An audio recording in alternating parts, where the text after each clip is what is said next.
Hello, do you like New Japan Pro Wrestling? Are you a Shin Nihon freak? If so, check out the Super J-Cast with Joel and Damon on the Voices of Wrestling podcast network. And even if you fucking hate New Japan Pro Wrestling, listen to the Super J-Cast anyway. Not just for our great show reviews, analysis, and pastrami sandwiches, but there's also usually some dick jokes somewhere in the obligatory opening 30 minutes of absolute nonsense we chat about every single week.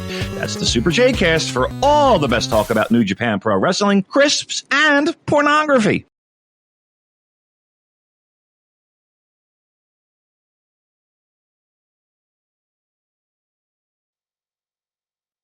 This podcast is a member of the Voices of Wrestling podcasting network. Visit voicesofwrestling.com to hear the rest of our great podcasts, as well as show reviews, columns, opinions, and updates across the world of wrestling.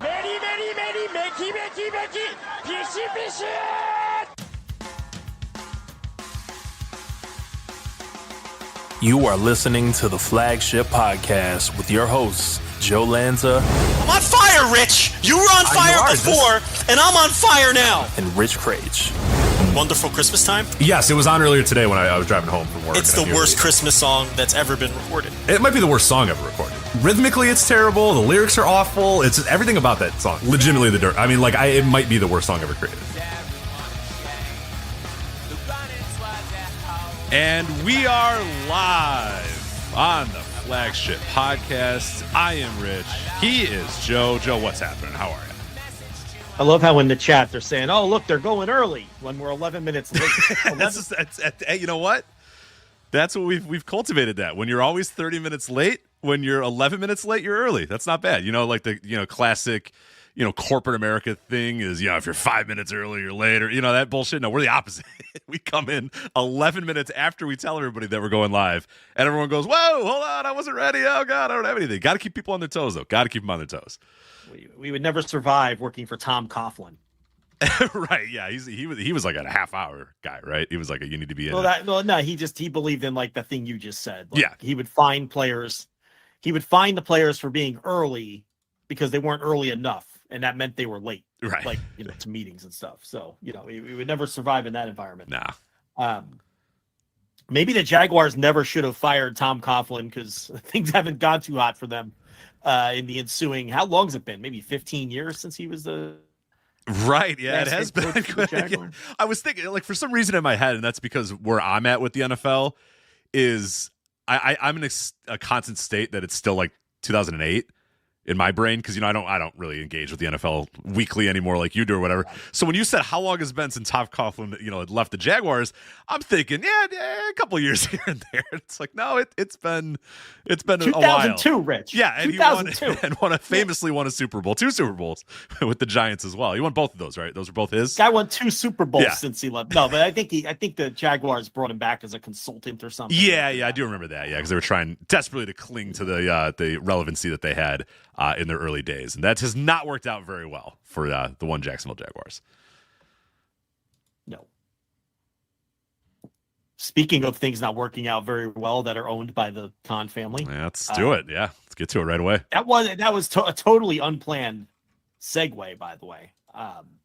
Going from not being on time to Tom Coughlin to the Jacksonville Jaguars to this Dynamite rating, which obviously came out a couple hours before we went live, and it was not good. And that was coming off of the rating last week for Thanksgiving Eve, which I think I may have been the only person in media who actually found a way to defend that rating last week. And I talked about that again earlier this week on the Dynamite earlier today on the Dynamite review, where I did a little bit more research into last week's Dynamite number, and it wasn't as ugly as it looked on paper, the 540,000 viewers and the 0.15 that they did last week. And I think that's because everyone was comparing it to the number they did last year for the Thanksgiving Eve show, where they did 845,000 and the 0.26. So it looks like this, precipitous drop. But then when you peel back the layers a little bit and look a little deeper, you see that, setting aside that the show aired live on the West Coast and we didn't really have a precedent for that for a Thanksgiving Eve Dynamite or any of, whatever effect that did or didn't have, or any of that. Setting that aside, I mean, just nobody was watching TV last Wednesday, and the example I used earlier today was, you look at the two NBA games on TNT last year, they both did right around 2 million viewers. One did 1.995 million and the other did 2.027 million viewers. And those two NBA games last year did a 0.63 and a 0.59 in the 18 to 49. This year's NBA game on TNT did 1.3 million viewers and a 0.38. Okay. Mm-hmm. And that was number one on cable. Yeah. So you're talking a massive drop with the NBA, the NBA games last year compared to the NBA game this year. You're looking at, over 40% drop viewership, demo. That's right in line with how far Dynamite fell. Correct. Year over year. So when you look at it from that standpoint, and then when you even dig a little deeper, Dynamite last year, when they did the 0.26, they were 9th for the night on cable. This year, when they did the 0.15, they were 4th. So it's like, now hold on a second. This number feels like an anomaly, right? It feels like just nobody was watching TV this year compared to last year for whatever reason, right? You could try to figure out the reasons why so many less people were watching TV this year on Thanksgiving Eve compared to last year. But at the end of the day, it's irrelevant. And Dynamite's drop was in line with the drop of the rest of TV. In fact, last week, Dynamite was number 2 in their time slot behind the NBA game, when they hadn't been number 2 in their time slot in many weeks. They had been finishing 3rd and 4th in their time slot recently. So there was a lot of things where you're like, all right, well, hold on. Now, wait a minute. Maybe this number that looks super ugly on paper is nothing more than an anomaly. Continuing with that analysis, I went on to say, with the one caveat, the big asterisk there, is we all know that AEW is a very cold product right now. And, with consumer metrics, ticket sales, television ratings. So the danger in that is when the product is cold and it's not seen as a hot product right now, with wrestling fans being creatures of habit, if they miss a show one week, like they did to the tune of, about 100 to 150,000 viewers that were missing last week from what they had been doing, does that break the habit? Right. And then do those people say, you know what? I missed Dynamite last week, on Thanksgiving Eve, I was traveling or I was busy with other stuff. For whatever reason that they blew it off, because a lot of people obviously did. Over 100,000 people blew it off last week. Do those people then say to themselves, you know what? The show hasn't been that good lately anyway. And then the habit is broken. And that's what you have to fear. Right. So that was the caveat I put on it. Yeah, and that's a big fear, and for we're talking about wrestling ratings and whatnot, but that's the fear network TV executives have. That's what if you go listen to the Town podcast, we always like to reference that because that's kind of an industry podcast that covers the entertainment industry, sure. Not dissimilarly to what we do here, very similar in a lot of ways. If you listen to that show, it has a lot of resemblance to what we do here when we talk business. But yeah, even network executives will talk about that they don't want to have an episode of whatever series, insert whatever TV series, that people just kind of go, I'm not going to. And once you break that streak, that every Tuesday I don't watch this show, or, I don't pop on this and watch it on this particular day. Once you break that habit, it is very difficult sometimes. When a thing isn't cold, when a thing is cold and not hot, it is very, very worrisome that you break someone's habit and then they just don't go back. They just don't say, you know what, it's Wednesday, I got to watch the show on Wednesdays because I watch the show all the time on Wednesdays. If a thing's cold and you skip it 1 week, maybe you skip it 2 weeks, then you skip it 3 weeks, and then you go, fuck, all right. And then you go, you know what, that's fine. Yeah, you know what, I found this show. I found this show instead. I do this on Wednesdays now. I do, and that is a fear that is not just a wrestling TV executive, it's not a fear just of wrestling executives. It's a fear of TV executives as well. That breaking that habit is a very big deal in the industry. On a much smaller scale, okay, we behave that way. What our big thing is always consistency. Like, we missed the show last week because of Thanksgiving, and but back when we were starting this show, you and I used to talk about this all the time. We have to be consistent. We got to put a show out every single week, and we have to make sure that people know that there's going to be a show every single week. We try to tell all the podcasts on the network, whatever schedule you're going to have, stick to it and be consistent. You can't put out a podcast and then 3 weeks later, put one out, then do 2 weeks in a row, then not do one for a month. You can't build an audience that way, and you can't hold an audience that way, right? So that consistency, even on the much, much smaller scale of what we do, is something that we've always been cognizant of. But my theory was, if this had been 2021 or 2022, I was super confident that this rating was just going to bounce back this week, because obviously last week, when you look at all those facts that I just laid out, and there's a number of other things I talked about on the review that I'm not going to repeat here, but there were some other things too, concerning the 18, the 34 demos and things like that. When you look at those facts I laid out, it sure looks like last week was just some kind of strange anomaly. Similar, remember that Juneteenth show? Oh, yeah, that of course, yeah. And, and then the conversation was like, well, Juneteenth had never had an effect on television ratings before, but is Juneteenth now the kind of holiday that's going to hurt television ratings? Because there's some holidays that hurt television ratings. There's some holidays that don't have any effect on television ratings. And there's other holidays that help television ratings. And you had that big, there was that big Kendrick Lamar concert thing going on as well. If you remember that, right. And that was to borrow a term from the youngins, an event, Joe. That was an event. It was a cultural event, which typically has hurt AEW. The point is, we spent a week discussing, is Juneteenth now a television hurting holiday when it never had been before? You did the concert with T-Pain and Redman or whoever was there. Did that have an effect on? I don't know if Meth and Red showed up for that one, but I don't. Okay, right. I don't think so. I didn't watch it, but I don't know. No T-Pain either. No T-Pain. I don't think T-Pain made the cut. No, I don't think T-Pain made the cut for that one. But yeah. You jumped in with the Kendrick Lamar. I was gonna fire that joke off cold, but you jumped in with the Kendrick Lamar first. I mean, you have no way of knowing that, of course, but now. You usually go with Flo Rida. I thought you were going to go with Flo Rida with the pause and then adding the dash. Like you say the dash when you say Flo Rida. So I thought you had. Name. I don't understand what you're saying. That's the guy's name, but. So it was Kendrick Lamar, of course. Now Drake wouldn't have appeared there with him, right? No, I don't think Drake was there. He was talked about. He was discussed at length during that concert. But he was a topic of conversation. He was the topic of conversation, but no, he was not there. He was not there. No. Now? Correct me if I'm wrong. Isn't Drake like white girl rap? Isn't it just like for white? I mean, I've never been a fan of Drake. I've always thought he was kind of corny and lame, but.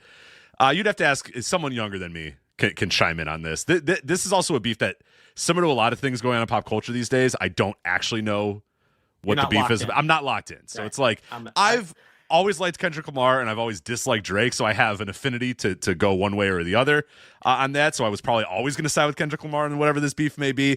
But yeah, you'll have to ask the youngins what they think about my very uninformed impression has always been that Drake has appealed to like white college girls primarily. Correct. Yeah, I think he definitely hits that correct demographic more than that's his demo. Yeah, for sure. That's like so Kendrick Lamar.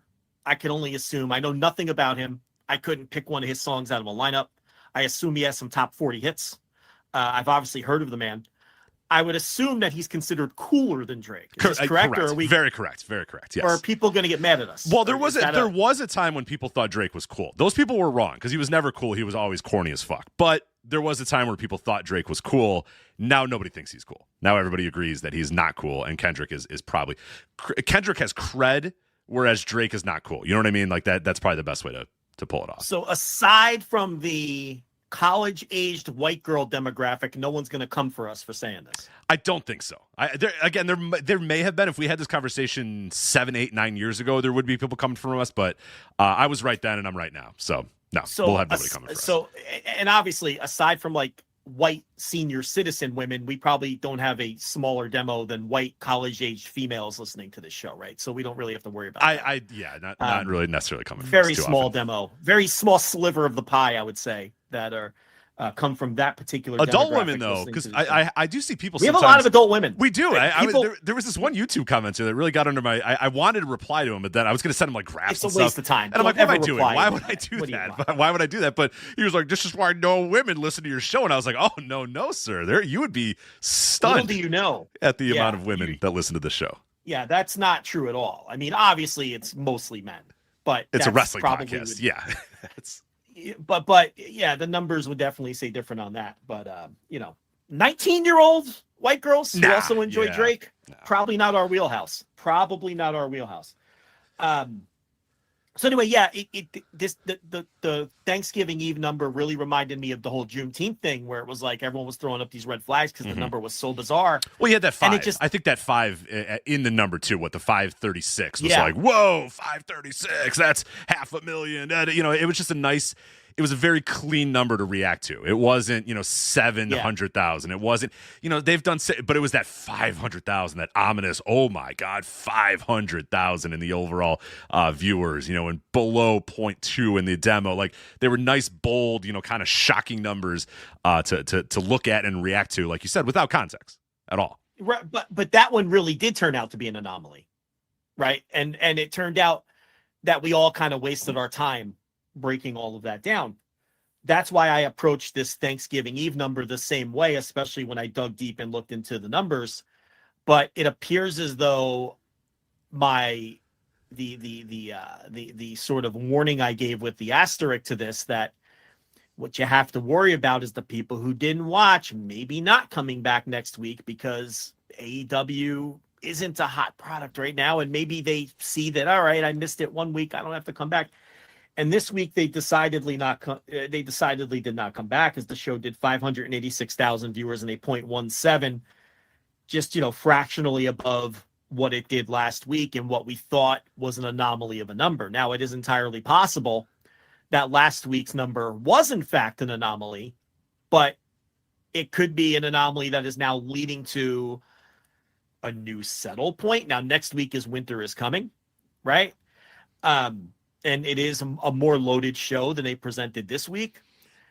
If they bounce back next week, could you look at the past 2 weeks and hand wave them? I don't think so. I think so. I think we're past that point. I think we're past that point where we can do that anymore. It had to bounce back this week. There was no reason for it to not bounce back this week unless there's bigger picture things at play. And you can do, yes, it might jump up for Winter is Coming. It might jump up again for Christmas Bash. And it might jump up. There might be little bits and little bloops here and there where it pop. But when you have a week like this where without any real issue, there should not have been. There was the game. It was up against 2 college basketball games. It was up against some NBA games. It was up against the Challenge at MTV. It was up against some, but it was normal ass stuff on a normal ass week. Yeah, it was a normal ass competition on a normal ass week, and this is the number they got. That was down. A little bit up, from where it was last week, but down tremendously from where they were, trend line wise. Down tremendously from the you're right, and up a little bit from last week. But here's the thing: last week, as noted, 4th on the night, 2nd in the time slot. Yeah. Last night, 7th on the night. 7th on the night, which tells you television was back to normal last night. But Dynamite stayed the same, in the same range as it was last week when nobody was watching TV, which is precisely the one, which is what I warned about when I did the review today. I'm like, well, here's the one thing that can get them. If these people do decide, all right, well, I don't need this. I missed it last week. I don't need it this week either. And if that becomes a pattern, and this is now where the show lives, these are now really ugly numbers. There's no way around it.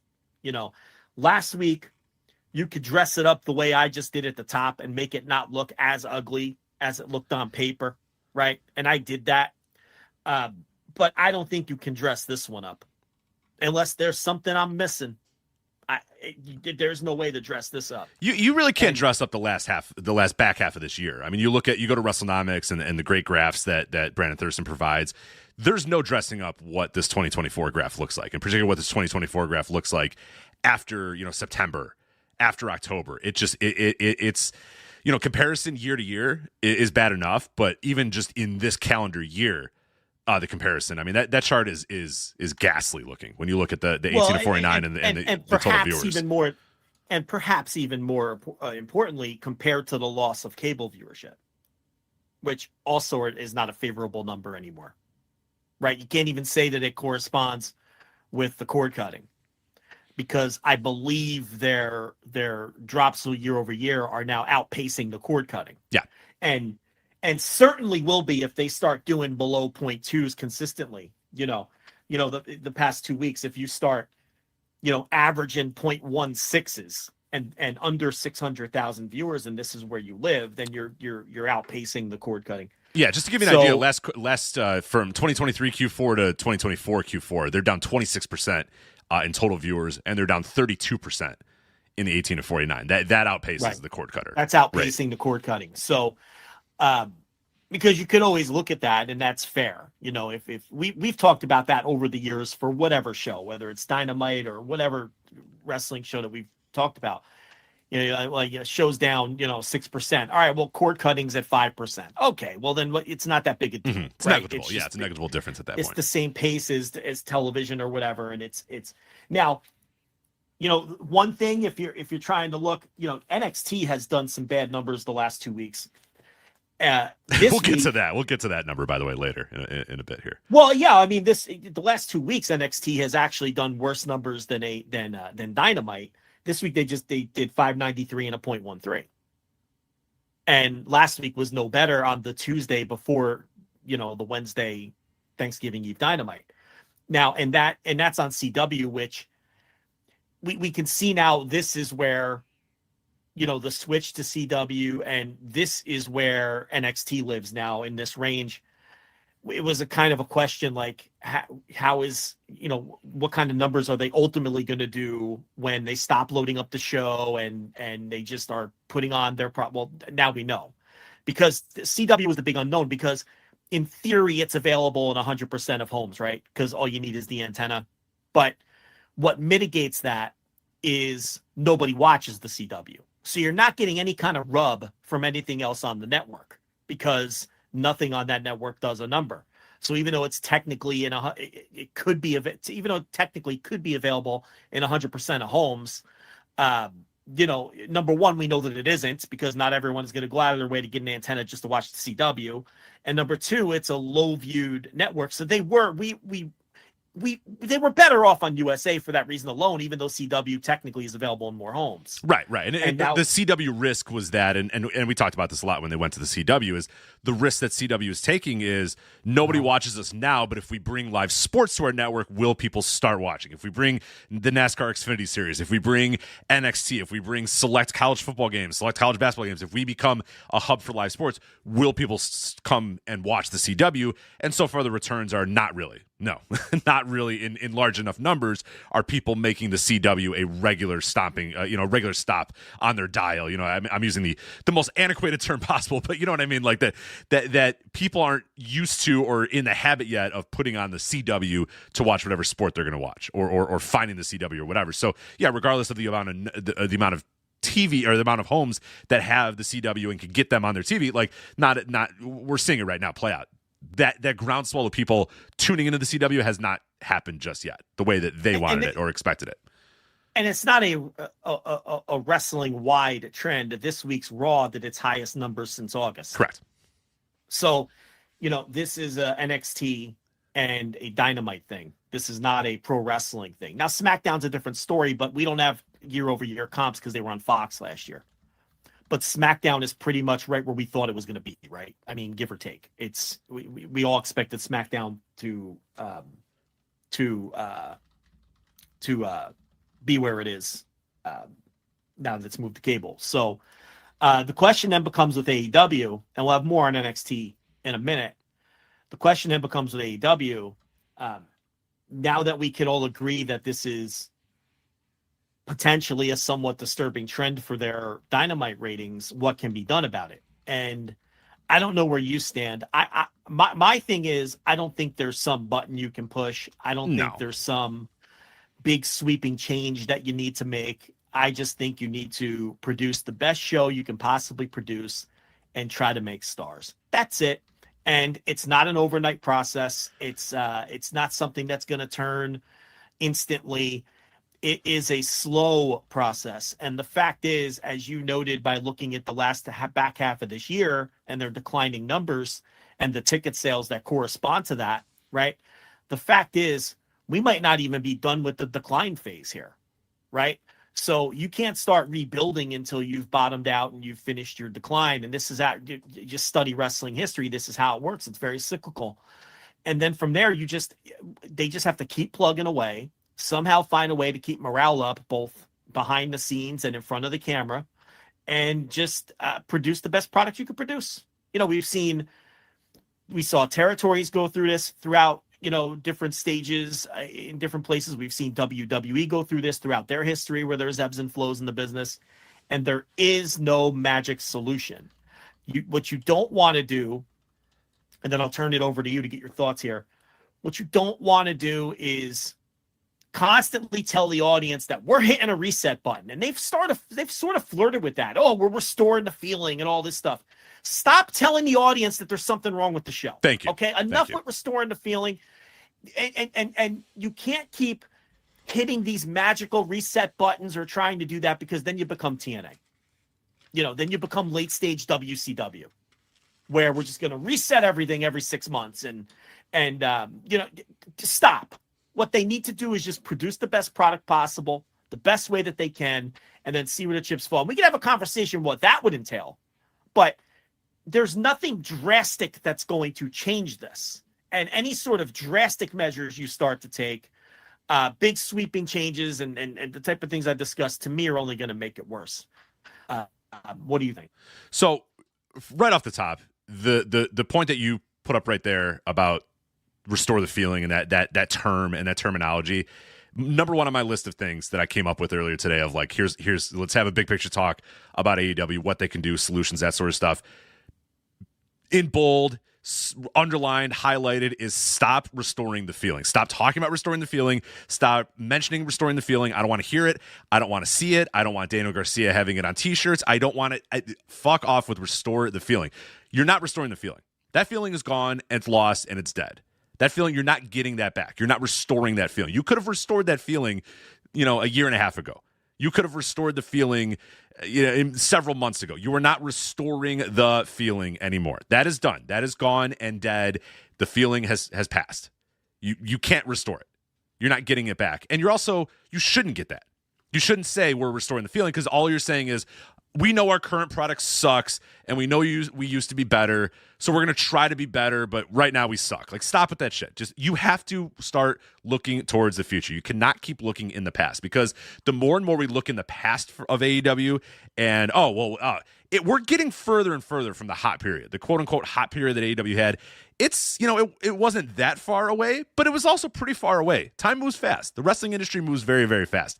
It was years ago at this point when they were molten hot. You know what I mean? Molten. Like, you look at the summer of 2021, molten hot. And that hotness extended through a lot of 2022 as well, but it really has not been there since the beginning of 2023, and really wasn't there at any point during 2024 as well. So we're effectively 2 years removed from them being quote-unquote hot in any way, shape, or form. That's a long-ass time. So saying that, oh, no, we're going to get back to that. We're going to go back to that. We're restoring the feeling. We're enough with that shit. No more restoring the feeling. We're not restoring the feeling anymore. We need a new feeling. You need a new ethos. You need a new direction. You need new stuff. Move forward. Build the future. That is what's going to have to happen with AEW. And I think so much of AEW, and one of the big issues that I've had with AEW over the last year, is that so much of the show feels familiar and old.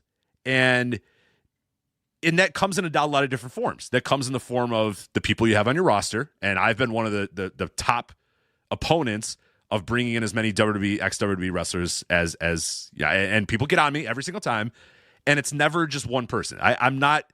People think you're being, you just hate this guy or you hate that guy. It's not, I don't care about individual people. I'm talking about in general. I think there's a big issue with saying, hey, here on our TV, we're going to present somebody who's been featured on national television in another wrestling company for years and years and years and years and years, but now you're going to be able to watch them on our show. It really never moves the needle. It's never moved the needle in wrestling history, with one lone exception, the NWO. And what they had to do with the NWO was basically transform the biggest wrestling star ever into a completely new character. And that's what, helped the NWO get where it went. Otherwise, it doesn't really work. And again, this is not an Adam Copeland thing. It's not a Bobby Lashley thing. It's not a this guy or that guy. It's none of that. It's just talking about in general, that when you are continuing to dip into the past and tell stories from the past and use wrestlers from the past, it becomes really hard to move forward. And people that have had opportunities to watch these people on national television for decades, in some cases, for decades, they've been able to watch Edge / Adam Copeland on TV. Why, I don't think there's really that much benefit in featuring him on your television, because people have had numerous opportunities to watch him on television if they wanted to watch him on television. Just using one example too. He's one that I always bring up, but he's a big picture. You can add Mark Henry and Big Show and Matt and Jeff Hardy and the list goes on and on and on of guys you can add. But yeah, that's what I talk about. Where reaching into the past and dipping into the past, and that's why restoring the feeling is a little bit part of that as well. And also too, it's just the promotion feels like a promotion that is still kind of trying to cling in many ways to, oh yeah, no, remember when we started, remember this, remember that, and yeah, it was great. There was a lot of really, really great moments in AEW, a lot of really, really good stuff in the early days of AEW, but it's time to move forward. It is time to move on, and it's time to do different and look different and be different and do those sort of things that they just have not done. And they've done it in any way that they've decided that they need to be different is also, and we've railed against this too, and people have gotten mad at us, but ultimately we're going to be right about this again, and look at what's going on right now. I think we're pretty right about this, is that being new and being different and being unique and being a challenger brand has really resulted in them looking, feeling, and acting a lot like the other place. And really what's weird is in all of this desire and want from a lot of people in that office to look and feel and be and sound and all this sort of stuff like the other guys, while they've been doing that, the other guys have really evolved in a lot of ways. Over the last year and a half, WWE has evolved in a lot of ways. Now, there's some stuff. There's some very basic tenors of WWE programming that are always going to be there no matter what, whether Paul Levesque's booking it, whether Kevin Dunn's there or Lee Fitting's there, whoever it may be. But they have kind of evolved and adapted a little bit, WWE, and not in gigantic ways, but there's a couple things. If you watch a WWE show these days, there are things that look and feel different than they did 2-3 years ago.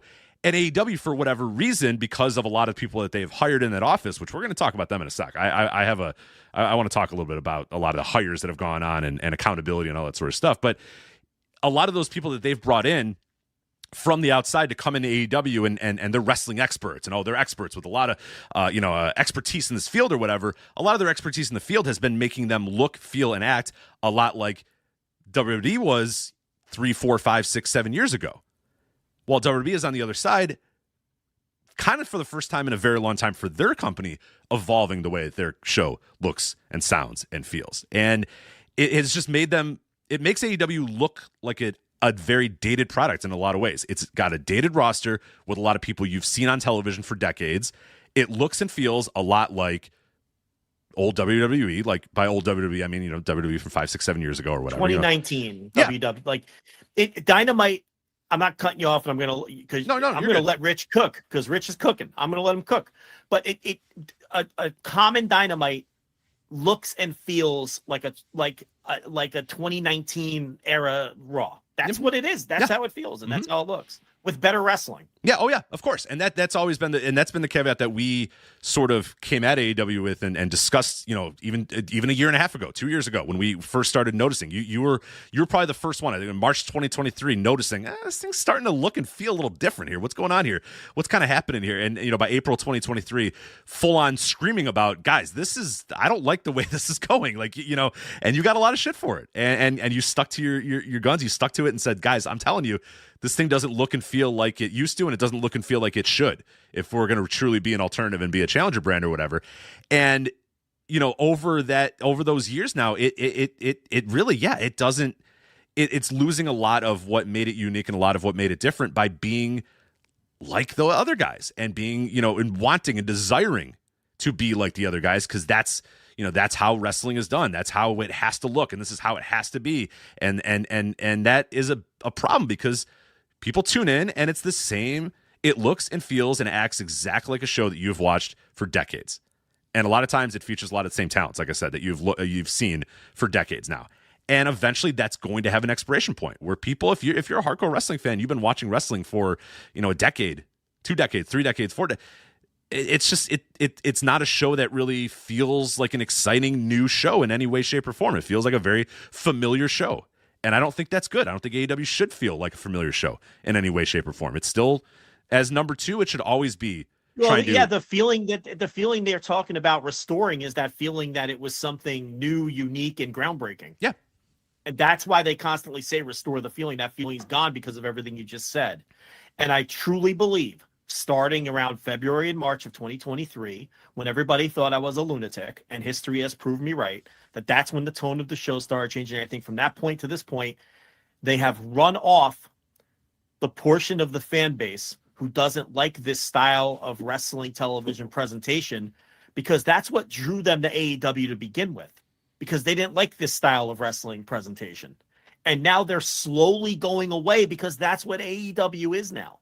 And I think that's one, and that's not the only problem, or even necessarily, I don't even know if it's necessarily the core problem, but it's a big problem. Becoming everything you rallied against is not good. How is that going to make you feel if you're one of these fans that jumped in on the revolution or whatever and said, all right, here we go. Right. And now it looks and feels and acts exactly like the thing that you... This looks and feels like the wrestling I didn't like to begin with. That you told us sucks. That you said very publicly. And I have an anecdote that you can share that can hammer that home. You were in Chicago 2 weeks ago for Dynamite and whatever Rampage, I guess. Collision. And Collision. And Mystico came out to zero reaction, right?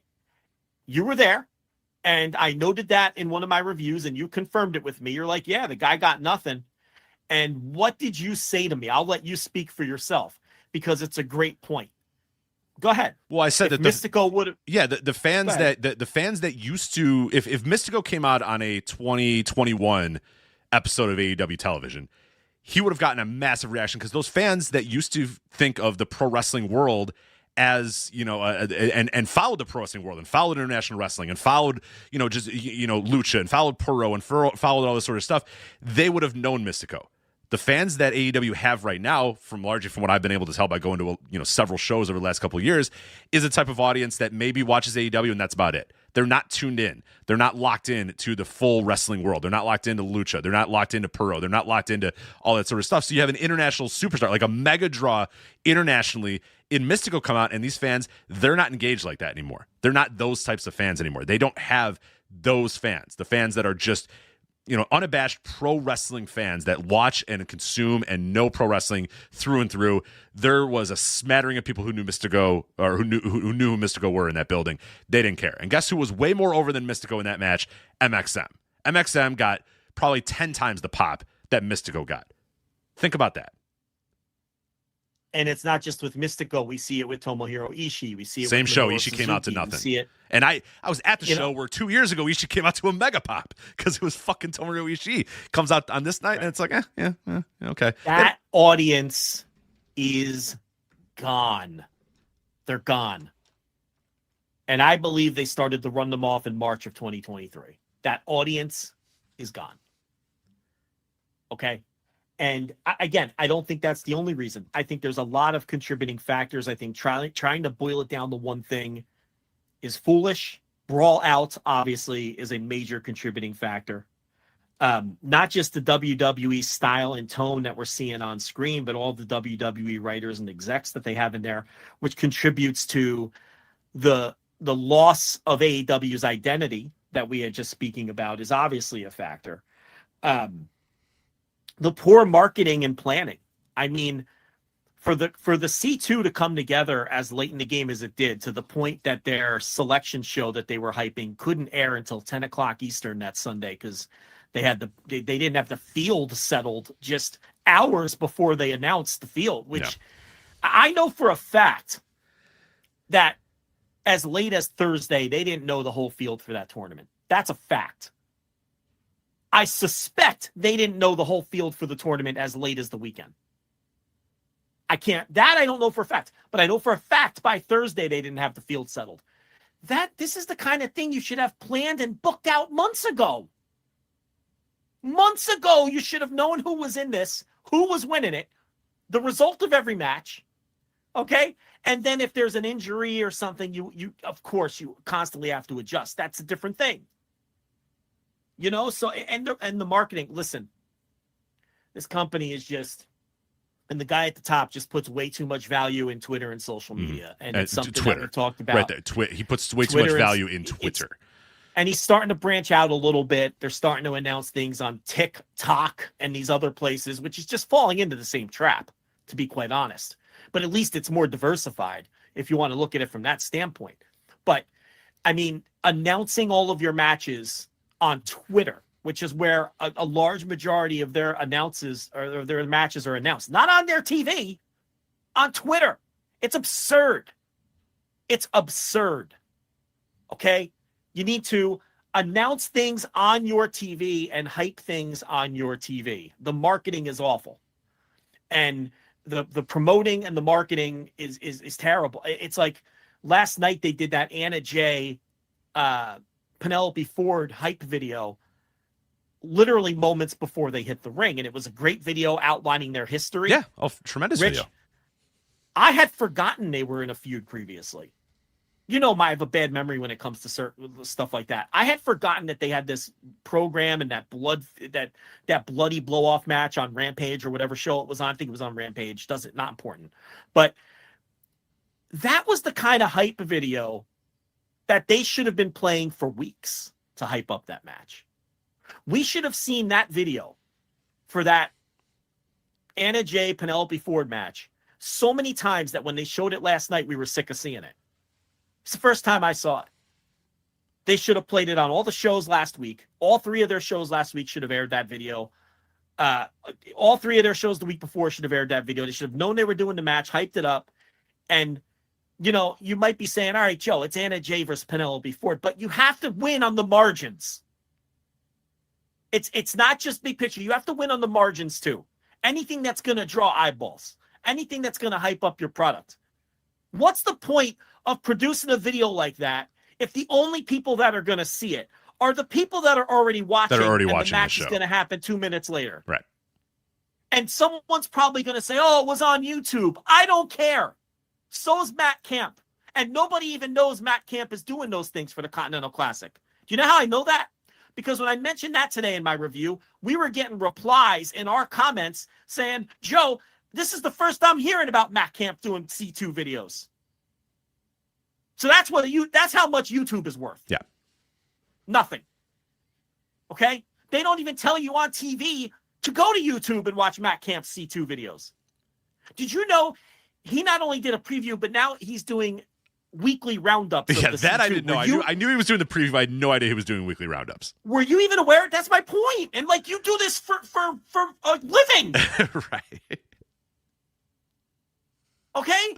So it's like that. This kind of stuff should be at minimum promoted on your TV. So, I mean, that's another piece of this, I think, and they have to change their mindset on that. Tony has to understand that Twitter is such a small, I'm not saying don't ever tweet anything, but it's such a small piece of the puzzle. It means nothing. Well, you know what? Next to nothing. Here's the thing. It meant something when this company was formed. It meant something in 2018 when the Young Bucks were, and 2017 when the Young Bucks had a groundswell. And it did. It meant something then. It meant something when AEW first began. But this is my point about restoring feeling and old. And you're still stuck in 2019. It's not 2019 anymore, man. It's 2024. You have to move forward. You have to evolve with the times. You have to move forward with the times. You can't just keep clinging on to what got created and the tremendous accomplishment that AEW was when it did get created, and now start thinking about how can we make this thing a sustained business model at this point. You cannot continue to do things that you did in 2019 and think it's going to work in 2024. That's not how it works. We don't do the same shit we did in 2019 that we do in 2024. We're a dramatically different business than we were in 2019, and I'm hopeful that we'll be a very different business in the next 4 or 5 years as well. You need to evolve and move with the times. You cannot get stuck in the mud on this stuff. Smaller scale before people say we're comparing ourselves to a multi-billion dollar. Is it billion yet? No, multi-billion dollar operation. But us or them. We're under a billion. You know, we're under a billion, but we're not using B's yet. We're not using B's yet. We're not using many M's either, but we're getting there, but yeah, this, you know what social media should be for? It should be for showing people what you've done, not what you're going to do. Ding, ding, ding. Put your highlights on social media. Show people what they missed out on. Get people hyped up with video packages that you've already aired on TV, or just air them on social media as well. That I don't have a problem with. This thing where you're just going to announce a lot of your TV matches on social media because you think that's going to help generate like a groundswell of, mouth to mouth, word of mouth buzz. It obviously is not working. Well, and I think what a bigger issue problem of it is not necessarily that, I do think they think that it works. For the record, I think that there was a time where I think they thought doing that and having a bunch of retweets and a bunch of quote tweets and people go, oh my god, and all that, that was worth something at a time. What it also speaks to is posting stuff on social media is instant. It's instant. You say, here's the match, here you go, it's instant. The problem though is so much of the shit is instant. And that, I think, is the bigger issue with AEW is why is everything so instant? Why is everything so reactionary? Why is everything so last minute? Sit down, plan this shit out months in advance. The C2 it's the best example you can bring up, and it's the example I'm going to continue to go to. How the fuck did we not know 95% of that field weeks in advance? How the hell? Let people discuss this stuff. Let hype exist in... let people get hyped about this stuff. If we knew about the C2 many weeks ago, people could have reacted to it. People could have made predictions. People could have discussed it. Let this be part of your marketing. Your announcements are marketing, but you have to announce stuff with enough time to let people market for them too. Instead, it's reactionary, instant. Okay, this is what we're doing right now. Here we go. Here's the 7 matches that we're booked for Dynamite, because this is now when we've booked these matches for Dynamite, an hour or two before the show, or a day before the show, or whatever it may be. I mean, that's the big. Yes, I get what they're doing with social media. I get that that's what they're going for, but I think it's indicative of a bigger issue in AEW, and that's just a total lack of planning. I think we're saying. I don't think we're saying you shouldn't use social media. Of course you shouldn't not. Rely on social media. It should not be the number one way that you use to market and announce things for your company, and that is. And a lot of times it is. A lot of times that's where they're announcing their matches and whatnot. Not all of their matches, but a lot of the time that's what it. I mean, they announce the pay-per-view match they announce pay-per-view matches on social media that don't get announced on TV. They get announced on. So I mean, it's crazy, and don't think I'm not going to let the people who argued with us about this one forget either. I guess all the Costco guy fans haven't tuned into AEW lately. Huh, yeah, Rich? where are they? I don't know. I thought where are they? I don't where know. are the Costco guy fans? 55 million TikTok subscribers. I got the screenshots sent all over the place. Yeah, where are they? Where'd they all go? I don't know. I thought that was going to work. We were told that was going to work, Rich. Maybe next time. What happened there? Boom. I guess it didn't work. Yeah. Boy. Yeah. What was concerning too was Tony actually talking at one of the pressers about how much he's learned from the Costco guys in terms of marketing and whatnot. And listen, shtick aside, I'm not knocking those guys. Absolutely not. But the difference between what that guy does and what Tony does is that guy's not trying to draw money from people. That guy's strictly trying to draw views and hits on his videos. Yeah, he's going for impressions. He's going in for views and impressions. He's going for that's the word I'm looking for. That guy's chasing impressions, and he's obviously elite at impressions. Okay, but that's not Tony's business. Tony, your business isn't impressions. Your business is selling tickets and getting people to watch your TV and selling pay-per-views. You're in a different business than that guy. All that guy's worried about is getting his impressions, and he moves on with his day. He's not touring the country trying to sell tickets. So that was concerning to me too. But, and I'm sure those guys will be back. And again, I don't even think it hurts to bring those guys in. At this point, no, definitely not. All I'm saying is it doesn't help. That's all we were ever saying was it's a waste of fucking time because it isn't going to help. And it might hurt. And I'm sure that it might make you look lowbrow too to the people that we talked about. Your early adopters of AEW might think, "Oh that's man, right. really?" It could hurt. And again, I had one person also in this business, as I noted in our review, and I'll say it here on the free side because I don't know if I've made this point on the free side. I had a conversation about those Costco guys with someone who's in the wrestling business, and they told me. And when I made the point, I'm like, look, I don't think it hurts to bring them in, but I just don't think it's going to make any fucking difference and not going to help. That person said, Joe, I disagree. I think it could hurt because it could be just another small thing that drives away the core fan base of the company because they're going to roll their eyes on it and say, this is not why I watch AEW. And that person, and that person could be right. I don't know. So maybe it does. I don't know if I necessarily fully agree with that, but because I don't think they've overdone it with the Costco guys at all. I mean, they put them on the pre-show. No, it's been fine. Honestly, I've liked a lot of what it's done. I think the way they've used them and the rollout of them has been perfectly fine. My argument was just that I don't think many of those 55 million TikTok followers are going to be watching and engaging with the product on a weekly basis. And so far, early returns not great. The 55 million TikTok people are going to be. This is a fucking victory lap. It doesn't help. It doesn't mean anything. None of those people were going to turn into AEW fans. None of them. And none of them have. We said 0%. I was on record saying 0% of the people that follow the guys would buy the pay-per-view. And I think that's accurate because nothing in any of the numbers has reflected that any percentage of those people have engaged with the product since then. They didn't even watch the fucking free pre-show he was on. They did not. No. I gotta update my numbers on that. I gotta update the numbers on that. I don't know if you've updated it, but as of a few weeks ago, they didn't even watch the free pre-show he was on. They weren't gonna buy the pay-per-view. So, but yeah, that person's point to me was that's the kind of thing WWE does. They bring in people like that, and it's now you're just. But see, Tony has always been I've been complaining about that from day one.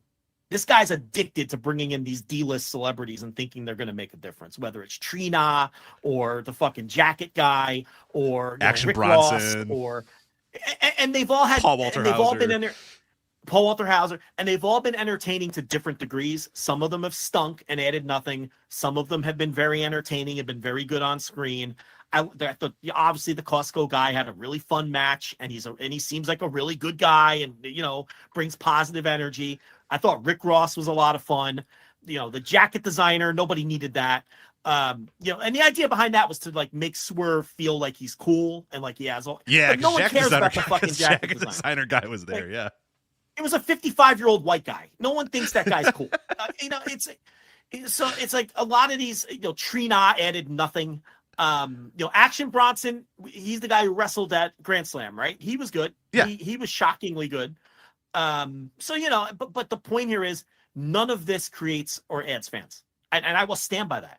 I think the idea of celebrities in wrestling never has it, it never I will. genuinely believe you can count on one hand the number that have truly helped business and helped create fans. Mike Tyson. I'll Cyndi debate Lauper. Mike Tyson, Cyndi Lauper, Mr. T, Floyd Mayweather, if he even counts, because he's a sports star. I'd have to go look at it. I don't know if he added anything to that. He might have just been an expenditure they didn't need. Right, and then Donald Trump for WrestleMania.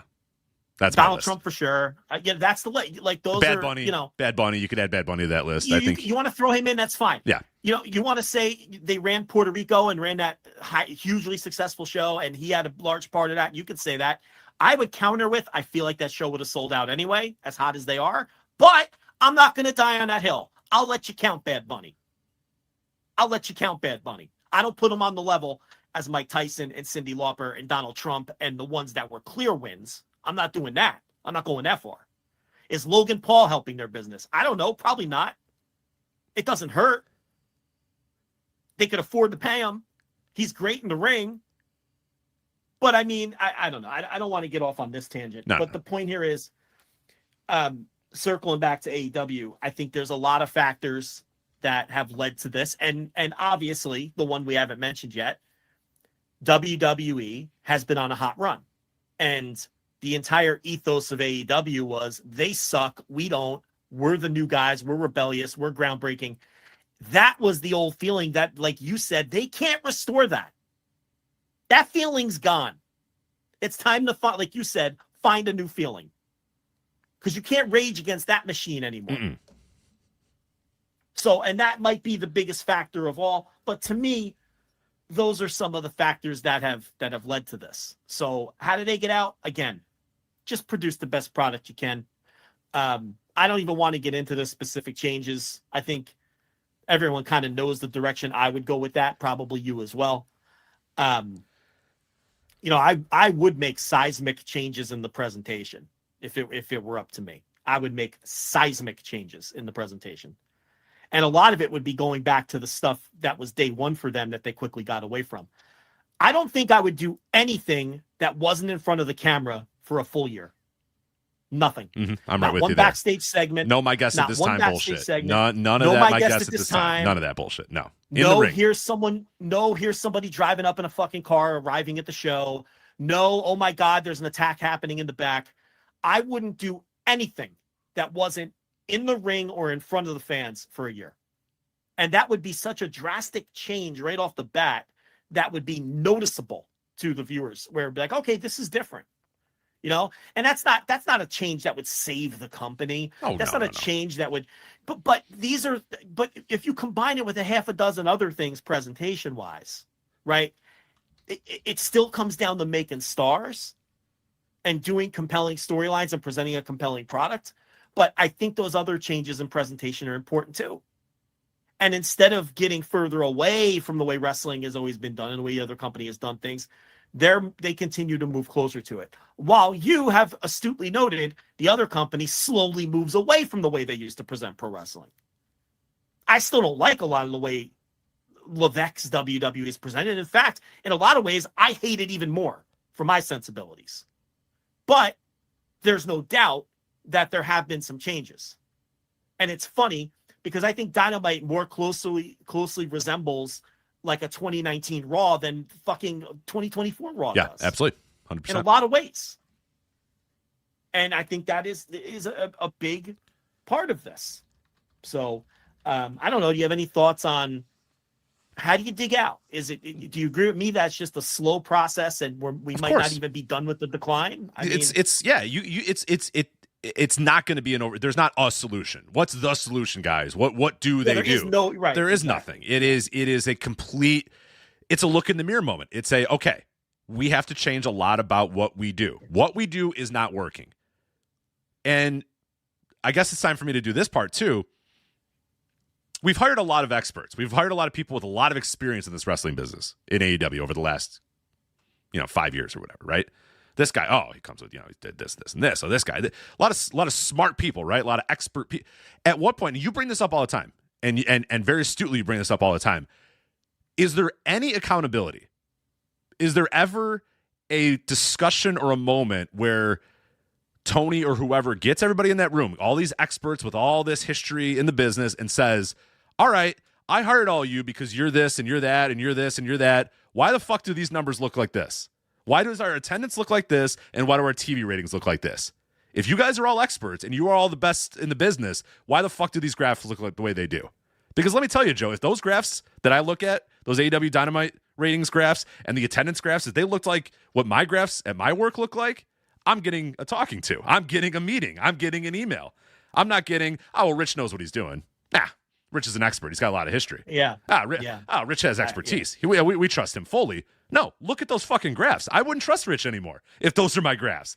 And at what point does any of this stuff ever become accountable? We've had this person hired and that person hired and that person hired and this person's writing and this person, this person's got an Emmy, and this person booked this, and this, and this person's a continuity editor, and this person's a great video editor, and this guy did this, and this guy did that, and this guy, he produced television for this, and this guy was the building coordinator for this. Okay, great.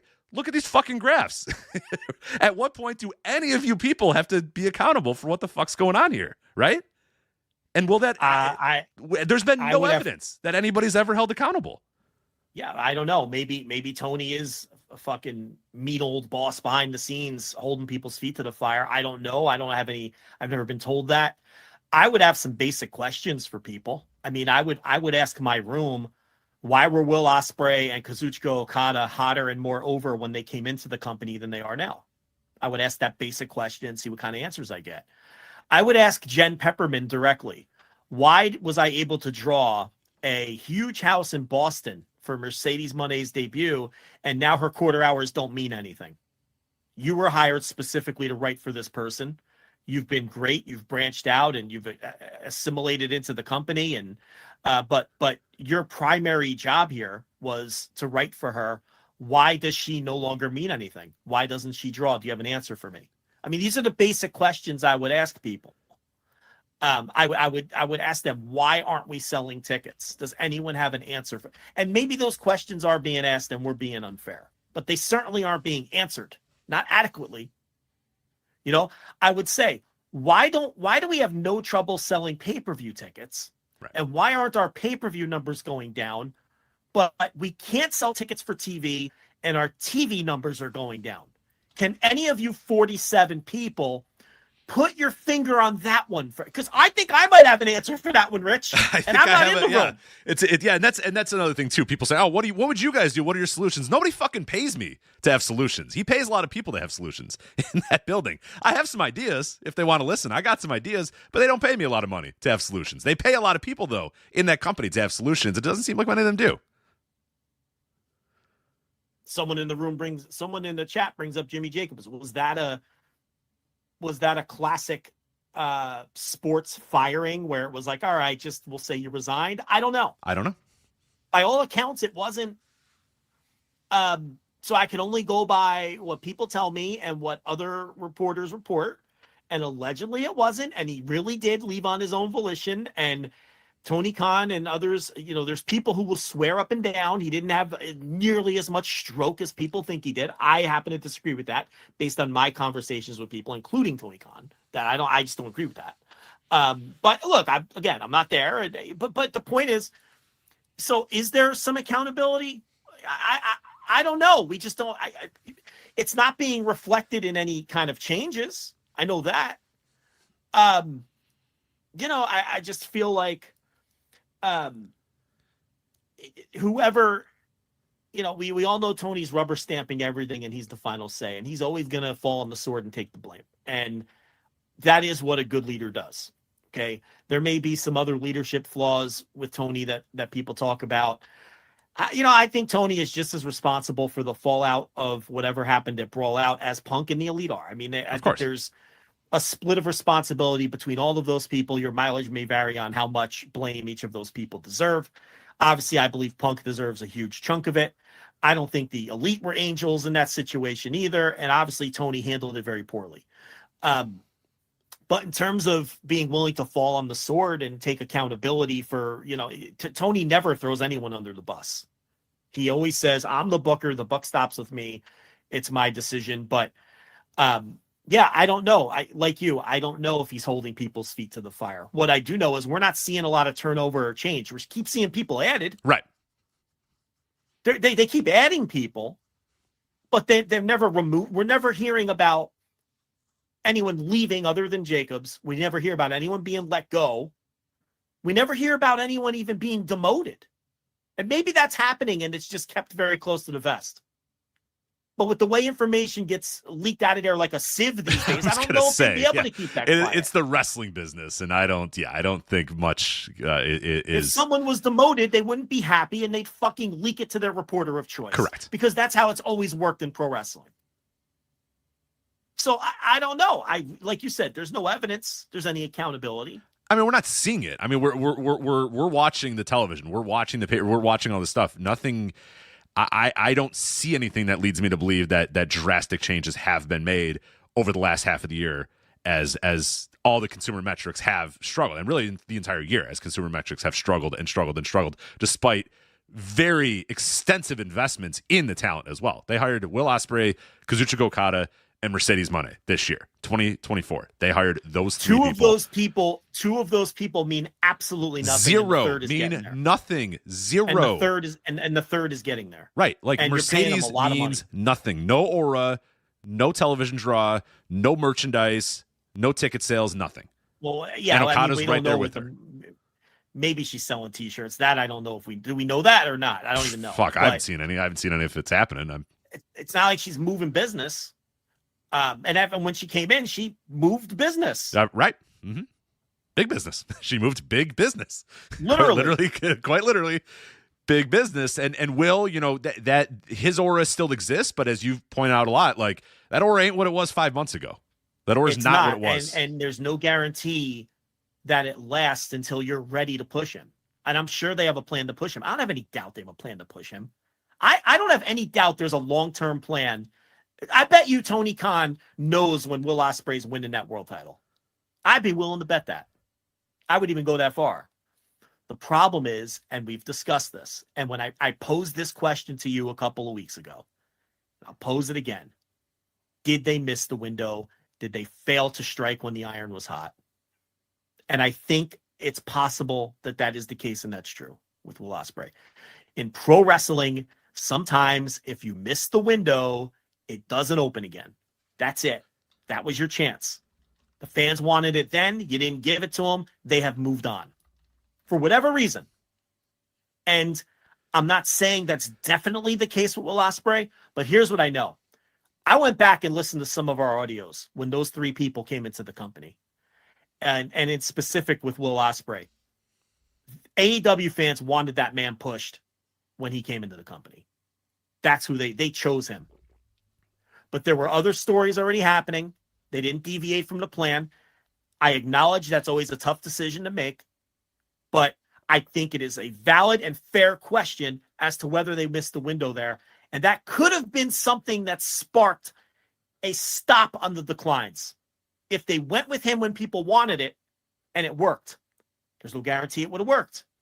But if they went with it and that's what people wanted and it did work, it could have been the thing that turned this thing around, or at minimum stopped the bleeding. But now we'll never know. And they did a great job with Swerve. Swerve has an aura now of being a top guy, but Swerve doesn't draw either.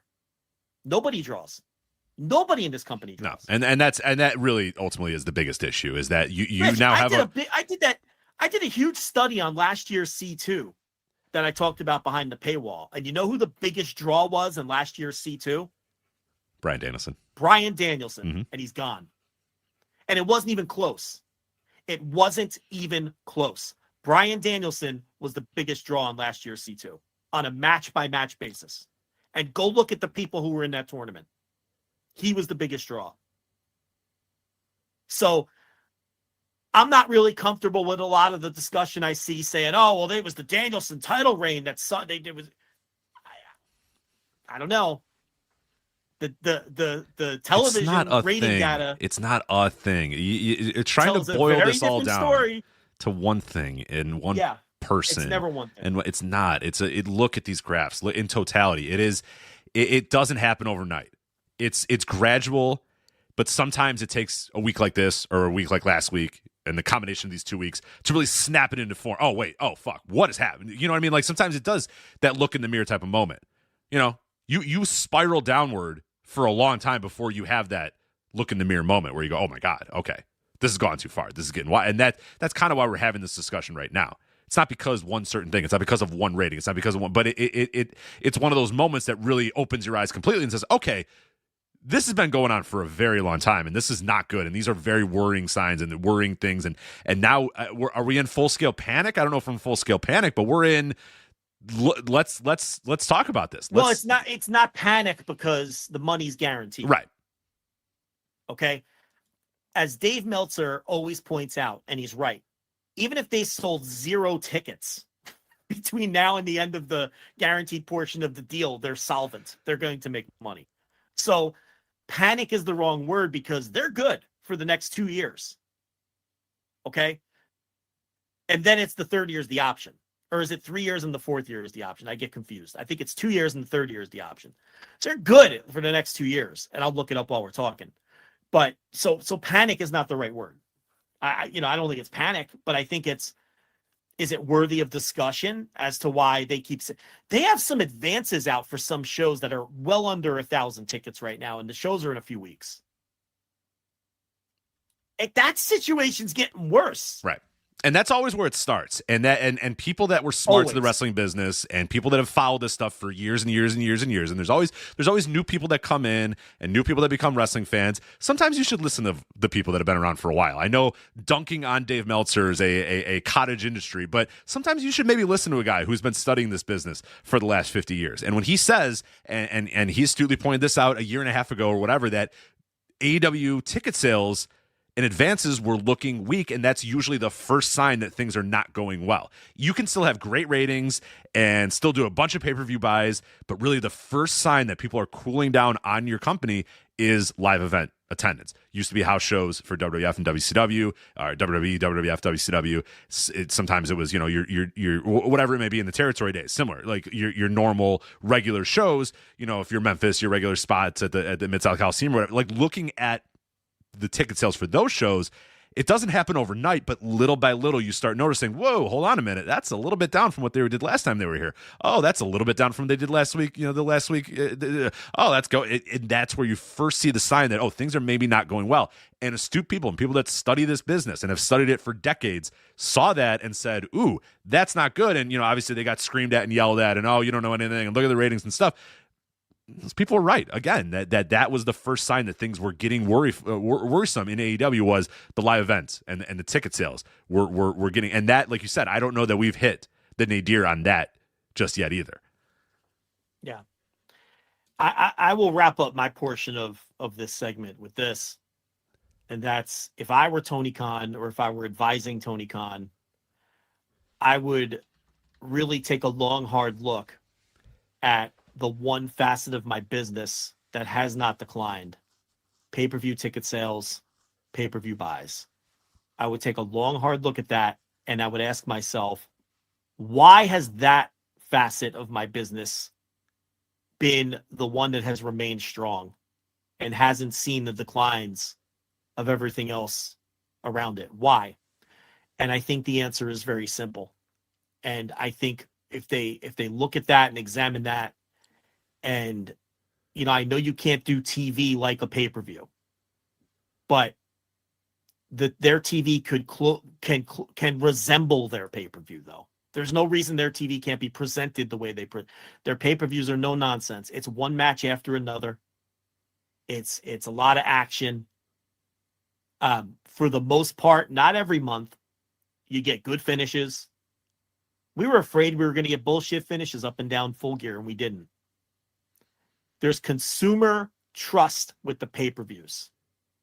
And that's the one area where they're still doing well. That's the one area where the paying customer is still receptive to their product. I would try to do that. In my, what I used to do, my past line of work, we would focus on selling the products that the public was responding to. And, we'd put less of a focus or outright get rid of menu items that people weren't responding. That's just logic. So I don't know. I would focus on, okay, what's working? Pay-per-view still working. Why? Identify that and apply that to the rest of your business. I think that's a great point. And Suit in the chat room, Suit Williams says, why can't you do TV like pay-per-view? And I think, maybe you can. Well, from the standpoint of you can't give away all of your biggest matches on TV. And that's what I meant by that. Yeah. You can't stack television the way you stack pay-per-view, because they are still, at least for now, operating under a model where they're attempting to use television to sell their pay-per-views. Now, that might all change next year when the new deal kicks in and whatever's going to happen with their pay-per-views and Max and all of that. But, operating under the premise of the way they're operating now, what I meant by that was you can't give away the level of match that you're giving away. And pay-per-view, the difference between TV and pay-per-view is also this. TV is for establishing and building stories. Pay-per-view is typically for paying things off. So you can't always have big payoffs on TV either. So that's what I meant by that. And maybe that clarifies the point I'm making. He's probably asking that question from the standpoint of, why can't we just have wall-to-wall action and great matches on TV? That you can do. Absolutely. That you can do. But you still have to do, for lack of a better term, world building on your TV. Of course. You're not world building on your pay-per-view. No. Pay-per-view is, okay, this is where we're getting conclusions to the stories that we've built, or the next major steps in this larger, never-ending story that we're telling, right? So that's kind of what I meant by that. No, for sure. And I think my big picture point would probably be, and this is people earlier when we were having our discussion about people being held accountable. What about Tony Khan? What about? I think we've had a good discussion about how restoring the feeling and that whole term needs to just die and go away, and you need to start worrying about the future. And I think that needs to be something that Tony has to look inward. And like you said, think differently about how we produce television. Think differently about how we create stories. And the world building thing that you talked about, and I think that's a huge, huge, huge thing that I think WWE, even though I can't stand it, and we're going to talk about it in a little bit, even though I can't stand it, I think WWE does a fantastic job right now of world building, even if I hate it.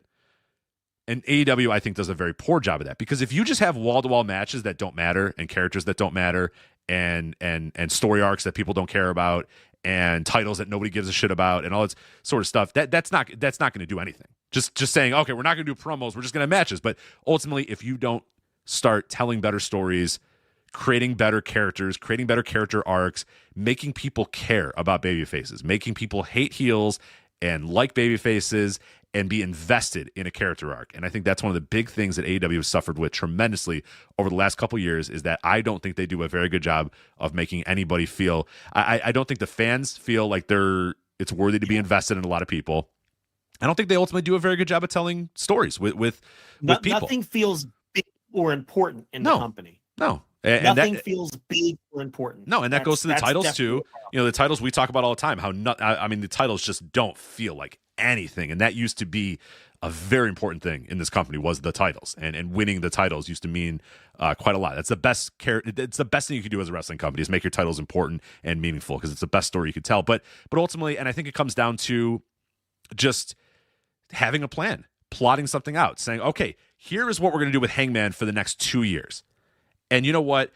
Something might happen and he might get hurt and we might have to rip that up, but God damn it, whatever. Who cares? Let's not worry about the worst possible scenario. Let's try to focus on the best possible scenario, that he's healthy. And this is what AEW used to be very good about. I think they might even still be doing that. They just don't execute it well. Maybe. I don't know. They just do a really shitty job of executing. If that's what they're doing, they need to figure out a better way to do it because the way that they do it does not work well. And like you said, there's no investment in characters. Nobody feels important. Nobody feels like a star. The baby faces aren't that likable. The heels aren't that detestable. There's no reason to be invested or care in a lot of the day-to-day. And even if the wrestling is still very good, and I still think the wrestling in AEW is mostly very good, but guess what? If nobody gives a fuck, there's going to be a limit on it. I was at last week. I was at Dynamite and Collision, and I saw several very good wrestling matches. I saw several really, really good wrestling matches that nobody gave a shit about because they're not invested in any aspect of it. They're not invested in the wrestlers, and they're not invested in the Continental Classic. And you get a situation like Okada and Garcia, which I don't think was any like great match. I don't think that was a great match or whatever, but that match should have meant something. It was Daniel Garcia, Mr. Restore the Feeling, right? Yeah. Back with a title. Facing off with fucking Kazuchika Okada, the fucking Rainmaker, the guy that just got done being a part of the heel elite group, right? And it's also fucking Okada. And it's night one, technically, or whatever. It was technically, night two or whatever of the Continental Classic. The title that he holds. He holds the Continental title that this whole tournament's going to be about against Restore the Feeling Daniel Garcia. That should have meant something, and I was there in the building, and it didn't mean shit. People were watching a wrestling match and going, yeah, this is an okay wrestling match. And when it was over, everyone went, oh, that was a draw. Okay, that was a decent wrestling match. And they stood up, and they left, and they're never going to care or think about that match ever again. And that should not be the case. It's because it was more important to make sure that Okada called someone a bitch every week and then, had googly eyes from Mercedes. Mm-hmm. They killed his aura. And I warned of it at the time. But what are we doing here? Mm-hmm. And it was important for Daniel Garcia to get his little dance over, too. Because that guy was a fucking... I mean, that guy... They were on the precipice of that guy being... Remember I'm not a sports entertainer, I'm a wrestler, and the pop that got? Yeah. That was ancient history now, because then he became guy with the funny dance. And now when he comes out... and he puts his hands above his heads and everybody goes, yeah. And I see the crowd every time I see it. And you see it in the crowd when you watch a regular episode of Dynamite, and you see it there when you're there live, is that people start doing the dance. It's Daniel Garcia, the guy that does the dance. Yeah. It's, and they just, completely killed off Okada's aura, with the way they present. And I said all along, that's what was going to happen. Yeah. Came Ron Simmons and Okada's whole shtick was, that he was, a rich, cool playboy, a modern version of Ric Flair or whatever, however you want to term it. Yeah, they made him it turned the guy into a meme. Yeah, well, the Mercedes stuff too didn't help. with his little crush on Mercedes. I mean, that's just it took all the cool out of him. Now here's what it did. I want to strangle whoever came up, whoever pitched that in the room. I got to have some. That's cute. It's fun. Now here's what it did. It got laughs, and then whoever came up with the idea leaned in because it got over, in the buildings with laughs. But then you're killing a potential money draw. Right. That was the problem with that. His aura is gone, and the fact is he doesn't look like he has the work ethic to help kind of regain it either, and that's another problem. So, we could probably do another hour on this. We got to move on. I just feel like the signing of that big three should have been a turning point. And again, I went back and listened to some of our old audio, and I foolishly thought signing those three would be, but that was before how I saw it would play out with the three of them. And now you have three very expensive wrestlers who don't mean anything. They have the whole roster is an expensive roster that doesn't mean anything. I mean, really go down the list of that roster, and we don't have to do it today necessarily. Honestly, you could, because I don't think it'll take that long. Go down the list in your head of every member of the AEW roster who at this exact moment, December 2024, means something. However you wanted to define means something. Your definition of what means something might be something different than other people. But you, Joe Lanza, if I said who on the AEW roster means something, what's the list? I agree, but yeah, the point is those three was a chance to start fresh with three gigantic stars that people saw as gigantic stars when you brought them in. And look what they've, look how they've used them. Mercedes was drawn right off the bat. The fans wanted Will. And if you can't figure out how to get Okada over, I don't know. You don't belong in the room. And there and turning him into a Ron Simmons meme didn't work. It had the opposite effect. So, that I think it can't be understated how poorly they've handled those three. So, I have very little hope for Mercedes or Okada at this point. And Ospreay, the clock's ticking. And they may have missed the window. They may have. We'll see. We got to move on. We have to talk about other things. Very quickly, NXT this week does 593 and a 0.13. Talked about it earlier. That was it's funny because he sure is back. But a week earlier, Easy E, baby. All right, let's go. So a week earlier, Easy E appears on the show, and he completes what I like to call the superfecta. Do you know what the superfecta is? Please explain the superfecta. I know what if you're talking about the ponies. I know what a superfecta is, but I don't know what the superfecta. That's what it's based on. Okay, what do you got to do to hit a superfecta? Get all four horses in a row, right? It's more than an exacta. It's more than a trifecta. Exacta, you got to pick the top two. Trifecta, you're picking the top three. The superfecta, you're picking the top four finishers in a horse race. Yeah, and you can box that shit, but man, that wallet's a lot of that's a hefty bet. That gets pricey. So you gotta, if you think you got a superfecta, just go for it because the return on investment's quite good. You start boxing every possible combination between four horses, and you're even on a $10 bet. You're getting up there. Yeah. But my point here is, in wrestling ratings terms, last week, Eric Bischoff's segment on NXT completed the rare superfecta of shit, which means that his quarter was the lowest rated quarter in 18 to 49 total viewers. It was the lowest viewed quarter in overall viewers.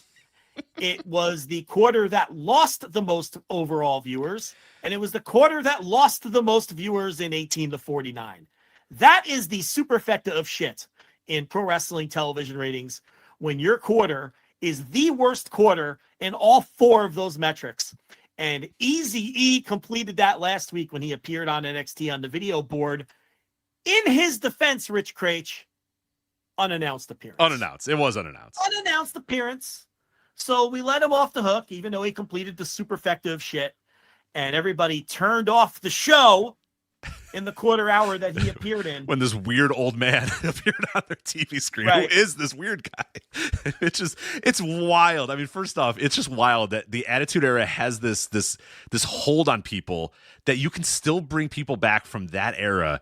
And it's like, it's unfathomable that Pedro Morales would come out on like an episode of Attitude Era Raw. You know what I mean? Like Vince McMahon's in the ring cutting a promo, and all of a sudden here comes Puerto Rican superstar Pedro Morales to go, whoa, hold on a minute, Vince McMahon. Like nobody would think of that, right? It'd be unfathomable that like, and somebody in the Discord, we were talking about this earlier, that like Evolution would be doing a beatdown and Bob Backlund would come out from the backstage and be like, no, that's it. But like the Attitude Era, it's perfectly acceptable that somebody from the Attitude Era can join in today's wrestling. And it's like, yeah, that's normal. That would never be normal in any other era of wrestling ever. But we have this fucking hold on the Attitude Era that we cannot let go, for God's sakes, please. So he completes the super effective shit unannounced. So you might want to let him off the hook. Well, they announced them for this week, Rich. Oh, well, that's so.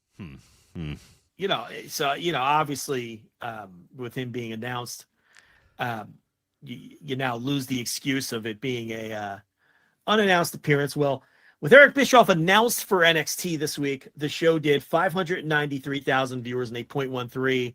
That is the lowest overall viewership since October of 2024 and the lowest 18 to 49 rating since July 4th, 2023. Not 4, 3. So it's very easy to shit on Eric Bischoff the last 2 weeks and his total flop of appearances here in NXT. But shitting on Eric Bischoff aside, and the fact that he is viewer repellent for television, this is just mask off. He works for them now. He's just quite literally works for the company now. Okay, he works for them now. So anyone who is still taking this guy's takes seriously when it comes to literally anything in pro wrestling, you're a complete buffoon. He's employed by this company. They pay him to appear on their television. He is a friend of the state. Don't think for 1 second he wasn't booked on these NXT shows because of his provocative views towards AEW. It's absolutely part of this matrix and why they brought him in. And he's obviously going to continue leaning into that. First of all, he needs to. This is a guy who will take any booking. This guy is doing every signing. He's MLW, Trivias. WWE. He's doing trivia shows too. Doing trivia contests. He's he's working for, Conrad taught him how to be a mortgage broker. This is not a man who saved his money. He's failed at every business venture he's ever had since the year and a half of success he had with WCW that he, continues to talk about, everything since then. All the failed television shows with Jason Hervey. 27 years ago, by the way. The other project. All of his failed years ago. That's so all long of his ago. all of his failed runs for various pro wrestling companies. Right. His many years in charge of TNA, his many years of trying to start upstart companies, which never worked. His disastrous 2-month run as SmackDown head writer, lead of creative, whatever the fuck title they gave him, where he basically never got out of catering, all that.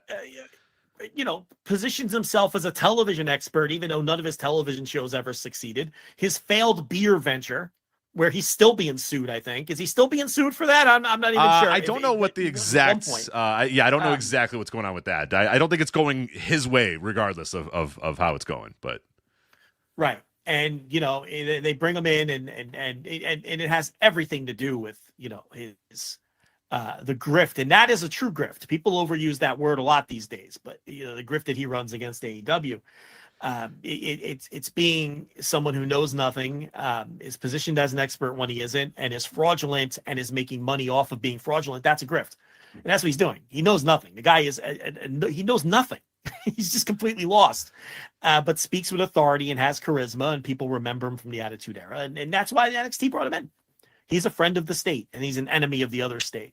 But I just think it's funny how badly both of his shows have performed. But yeah, I think now we know that this is kind of where NXT is going to live on the CW, as we noted earlier, kind of in this range. Because again, these ratings patterns aren't holding throughout pro wrestling. This is an NXT and a Dynamite problem. Anything else on these horrible NXT ratings the last 2 weeks, which are actually worse than the Dynamite ratings? Yeah. Mm-hmm. So, obviously NXT being the third most important show in WWE, it's not going to get the same level of attention. Also because, like we talk about all the time, wrestling sites handle WWE with kid gloves because they're afraid of the WWE fans.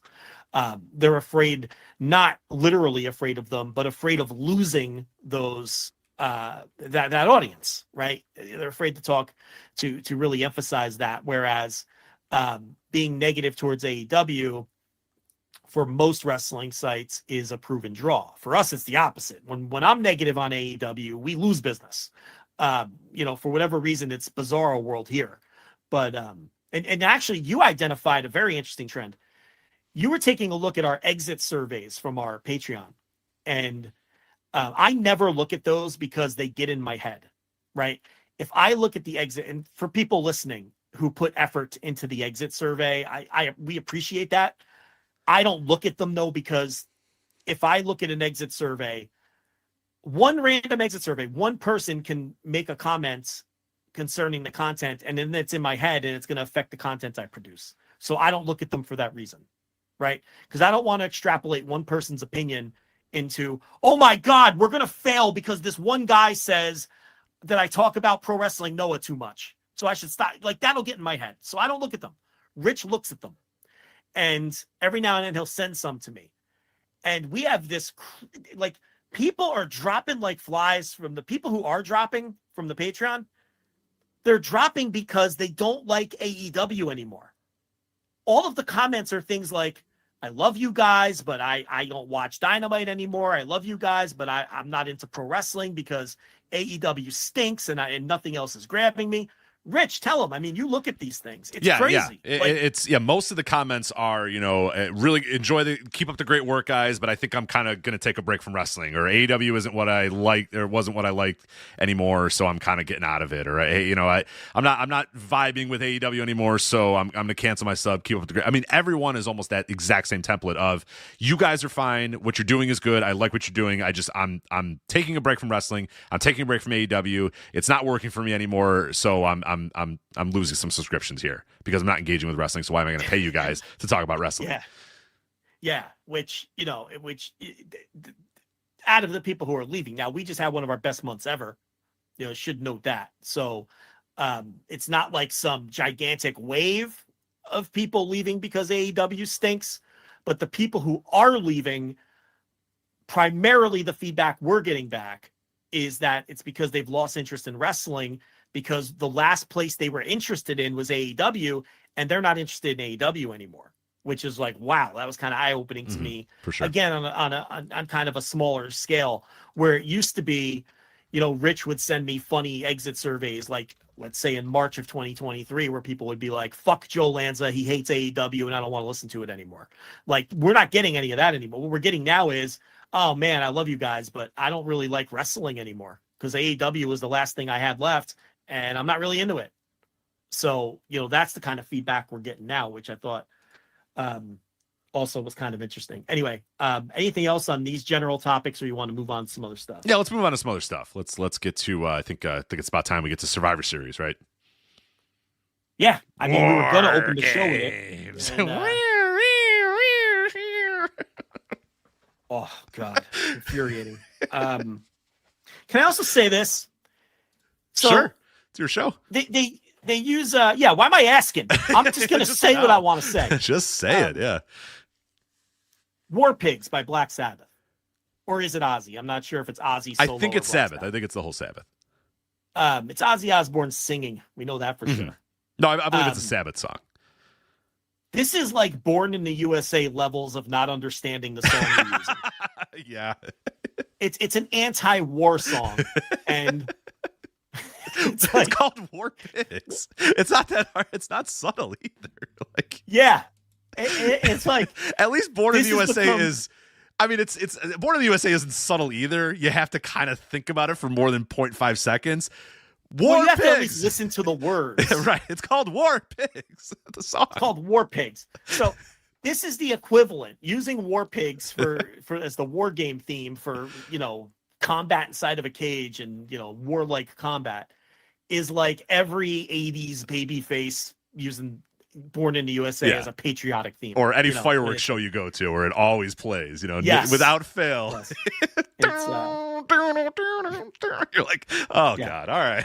While everybody cheers out a bunch of red, white, and blue fireworks getting shot in the air or whatever, Right. So right off the top, that's annoying. The fucking siren is annoying. Yeah, so the growl. We had it good with Irvin. You know what I mean? We told people too. We said, look, we hate Samantha Irvin and she's awful, but trust us, the NXT growling lady is worse. She's just as bad. Now see, I'll disagree slightly. She doesn't take herself as seriously as Irvin did. She wasn't shaking and crying and the camera wasn't on her the whole time, which is a big difference. The NXT growling lady I find very annoying. Don't get me wrong. But I find her slightly less annoying than Samantha Irvin was. Same thing for the guy, whatever the guy, Jim Rome. Mike Rome. That's not Jim Rome. Mike Rome. I would love to hear Jim. I would love Jim Rome be like, all right, here we go. Next is the War Games. With his Southern California, I don't care style of ring announcing. It's main event, Jey Uso. Totally unaffected and sarcastic, right? Just, I would actually like to see that. Yeah, they should do that. Yeah, like just throwing in little quips. Get a load of this guy. Look at the lettuce on this guy. Just little quip. Yeah, that would. This guy's got peppers. He's got peppers on his necklace. That's cool. That's cool. Yeah, just but the ring announcing is same range of annoying as it always was. If people thought they were escaping Samantha Irvin, you're just getting derivatives of Samantha Irvin now. But look, the show itself I thought was very typical of most Paul Levesque pay-per-views. I know I sound like a broken record. Just a very average to below average show. There wasn't a single match on this show that did anything for me. I do have one hot take. Do you want the hot take now? Yeah, why not? We're an hour and 36 minutes into the show. Sure. Yeah, no reason to hold off hot takes. Yeah, go for it. My hot take is the women's War Games was better than the men's War Games. Whoa. And that's a hot take, That's right? Spicy. That is spicy. With the caveat of I didn't think it was good, but I thought it was better than the men's War Games. Because I thought the men's War Games was a pile of fucking shit. It was just... First of all, these War Games matches, the women's War Games, again, it stunk. I'm not saying it was good. I just thought it was better than the men's War Games because while it was just typical WWE weapons plunder, let's get our trash cans, let's get our kendo sticks, let's get our color-coded trash cans and kendo sticks. How annoying was that? Oh, so bad. The fact that everybody does the same template. They come out of the cage, which, by the way, they did the same cage. We'll talk about that in a little bit, where a person would come out or decide that, okay, everyone's going to look around. Oh, I'm next. I'm walking out of the cage to enter War Games or whatever. And they did it multiple times in the women's match and multiple times in the men's match. And then someone else would jump out in front of them and go, no, I'm going into War Games before you're going into War Games. Then we zoom in on the other person and they look and they stare and they're angry. Or, the leader of the War Games team said, no, this person's going to go now, not you. And everybody stares and looks at each other because it's cinema or whatever. But the worst part about the women's War Games was that every single thing was the exact same template where the woman would run out of the War Games cage and then go underneath the ring to find their weapon of choice. Look under the ring. Yeah. I think there's someone looking under the ring right now on this show. Yeah. Like still a week later. I mean, they just come out of the cage, someone stares daggers through them, and then they look under the ring, and every single person looked under the wrong part of the ring first, where there was no weapon before. Yes. Aren't they paying attention to the people in front of them? The best part was Raquel Rodriguez coming down, and Corey Graves and Michael Cole being like, "Oh, Raquel Rodriguez is gonna enter the ring, and she's got destruction on her mind." And Corey Graves goes, "Perfectly legal, Cole. Whatever she finds in that ring is perfectly legal to use in War Games. Perfectly legal, perfectly legal, perfectly legal." And she can't find whatever she's looking for. And they're trying to cover, and she's going left and right, and the referee's like looking under the ring too. It's like helping her out to find the weapon. She doesn't find whatever weapon it is. It just goes into the ring. It just decides, I don't, we still don't know what Raquel Rodriguez was looking for underneath the ring, but I just found it so funny, the crisis that she had in her head when she couldn't find her thing. Whatever the thing was that she was supposed to grab and get into the ring, she lost her mind, and you could hear her tell the referee, I can't find it, I can't find it, I can't find it. The referee's looking under it. She's like, just get in the fucking ring and wrestle. Like, Jesus Christ. Yeah. Like, the idea that I can't enter the War Games unless I get my thing. Where's my thing? I need my thing. Right. Where's my thing? Yeah. To enter the fake War Games. And I'm not even a War Games fan. No, they all like stink. Historically, most of them stink. Two of them are good, and most of them stink. Yeah. Historically, I don't even like War Games matches. The one that everybody loves, I think, is one of the most overrated matches of all time, and everyone's going to get on me for that like they do every year. But what year was that? 92? 92 is the one you're probably thinking of. Yeah, that's Alliance. And, yeah. Yeah, I mean, I think it's fine. People think it's an all-timer. I'm like, I don't even like it, to be honest. I think it's one of the best War Games matches ever, but if you gave me a list of my favorite matches of all time, it's probably like 1,000. You know what I mean? It's just like, it's way, way, way, way. All right, so you're with me. But yeah, I like it, but the point is, I'm not even the point is, I'm not even a War Games fan, and I have no nostalgia for it because I never really liked War Games matches. But even calling these matches War Games matches is an affront to them. They're nothing. Okay, forget the fact that there's no roof, but just like this women's match was just any other WWE weapons fight that you could see on a bad NXT pay-per-view. Io Sky did a dive with a trash can once, so now she has trash cans that have her signature colors on them that she can do dives with. It's just so annoying. Just endless entry. Naomi and her Naomi had a Naomi colored kendo stick while wearing a birthday hat. Just in case you didn't know, it was her birthday. She was wearing a birthday hat. Like anyone gives a fuck. War Games. And this is how War Games has turned into. War Games. It's a birthday party now. We're gonna put a piñata in the ring and chase candy next. Pin the tail on the donkey. But so you have and the endless entrances. Do we have to have all 10 entrance songs for these goofs as we lock them in the cage? Do we have to waste everybody's time with damage control, baby, and then do it again for the next damage control person, and do these and stick them all in the cage? God, it's just so wasteful. Play the song of the leader of the team and get them in the fucking cage and let's go. But the thing about it, Rich, is WWE fans, they're there for the entrances. That's what they're there for. They're there for the presentation, so it's the right thing to do.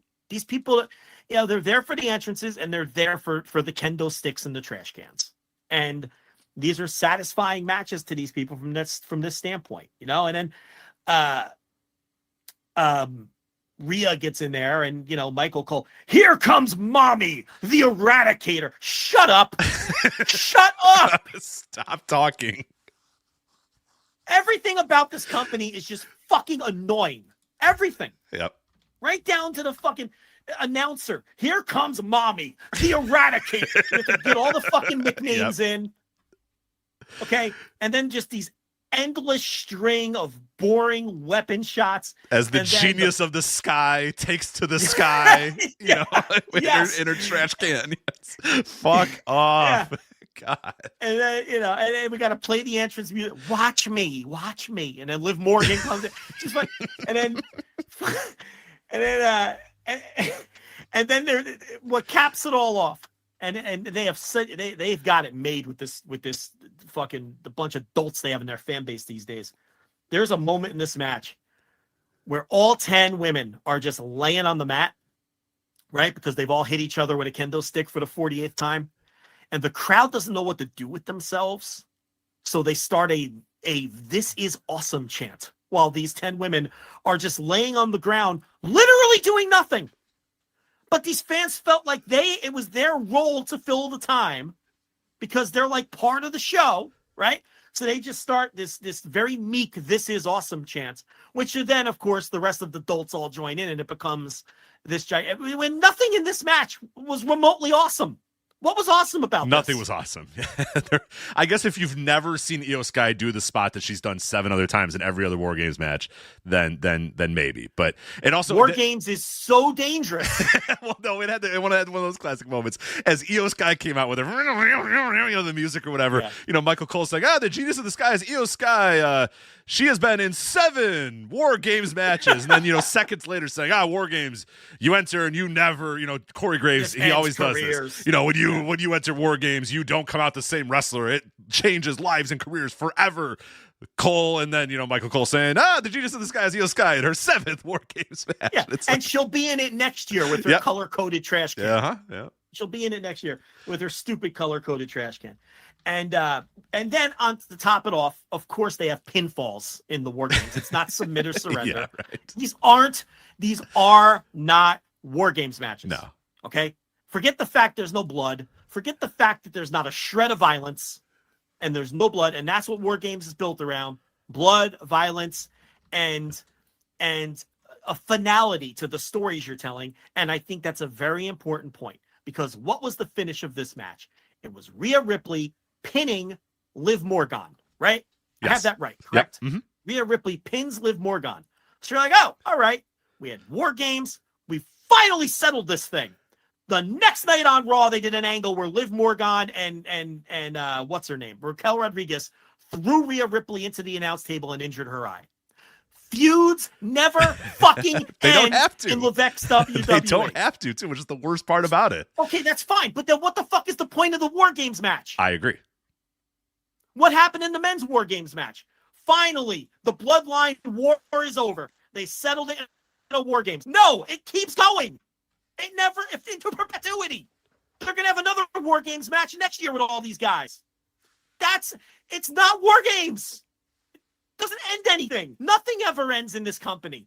It's like Bill Murray slapping the fucking alarm clock to Sonny and Cher. It's the same shit over and over. It never ends. There's no finality. We just did 2 War Games matches and nothing was settled. Rich, how does this not drive you crazy? Why aren't you yelling back? It's infuriating. I at a point I just laugh. At a point I just unfortunately have to laugh at most of this stuff because it's just it's the all-time I don't get it. And the company does, and I credited them a little bit earlier in talking about the world building they do and getting fans invested in the characters and the stories. I don't understand why anybody's invested in these stories or these characters, but for some reason, somehow, some way, they are. And I don't get it. I don't understand it. We're literally doing the same Sami Zayn story again 2 years after we did it. Sami Uso, Jimmy and Jay aren't quite sure if he's Uso enough. Roman's not quite sure if he needs to belong in the family. And like, oh my God, we can't be doing this again. Rollins telling him, I don't know if they really like you. You're not really part of the family. We can't do this again, right? We can't. But we are. And even that match, Roman pins Solo, right? Yeah. Uh-huh. It's like, yeah, everybody does their finisher to Solo. Everybody does their finisher to Solo, and Roman pins him. That's the end of Solo Sikoa. The bloodline is done. There are no more. Roman has won and conquered. Nope. Wait, hold on now. Nope. Solo's still out there with his pepper necklace. Oh, yes, because even after the match, Roman pins Solo, and this is great. I noted this, too, because Roman pins Solo, and they're going out of the ring, and they're all doing their poses. They're doing their WWE poses, where the Usos are putting their finger in the air, and Phil's doing his go-to-sleep thing while the fireworks go off or whatever. And Corey Graves goes, Roman Reigns may have pinned Solo Sikoa, but Solo Sikoa is still the tribal chief. And I'm like, well, then what do we just do? And what was the point of this fucking match? Maybe he shouldn't be the tribal chief anymore because the guy just won. We should have. Oh, God. Yeah, he says he still has the necklace and he is still the tribal chief. And I went, oh, great, good, love it. Yeah, and then Rhea pins Liv, and it just continues the next night. Like nothing happened. The match that changes your career forever, and Liv's just out there, watch me, and then dancing around on her entrance after she lost the fucking War Games match. And this feud must continue because no feuds ever end with Levex WWE.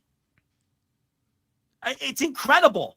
Like, there's no blood, there's no violence, and the result of the match doesn't mean anything. Matter. But other than that, and not a single person is selling an injury. except for the guy that really got hurt for jumping off the top of the cage. Right. Bronson Reed is selling his broken ankle that apparently I think he has. He's got a and if he didn't broke your ankle, he wouldn't be selling an injury either. So you have 20 people, none of which are selling a kayfabe injury. There was no violence, there was no blood, and nothing got resolved. What the fuck was the point of these matches?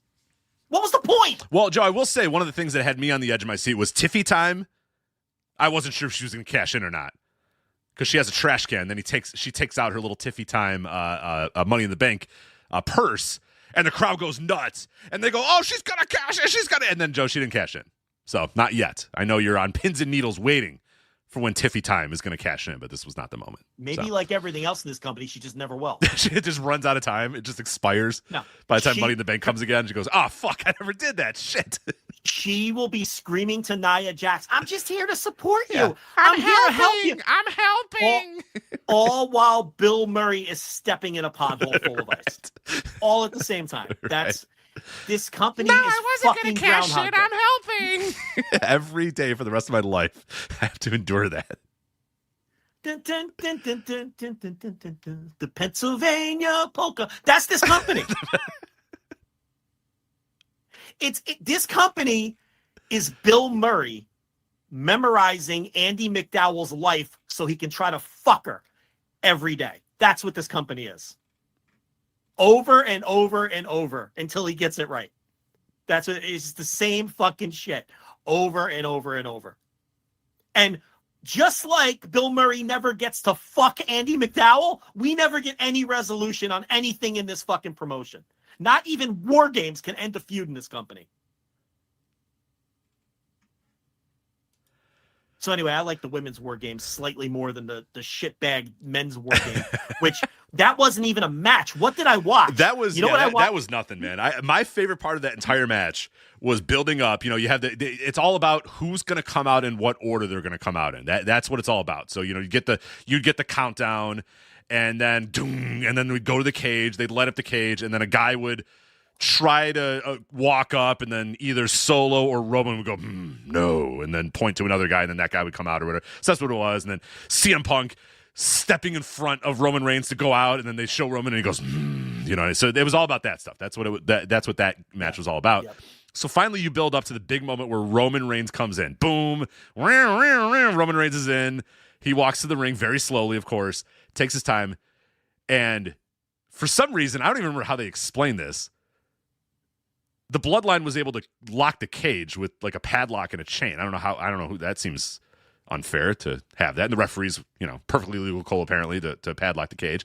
So Roman decides, I got to climb over the top. And the fans lose their mind. He's going to climb over the top and he's going to do it.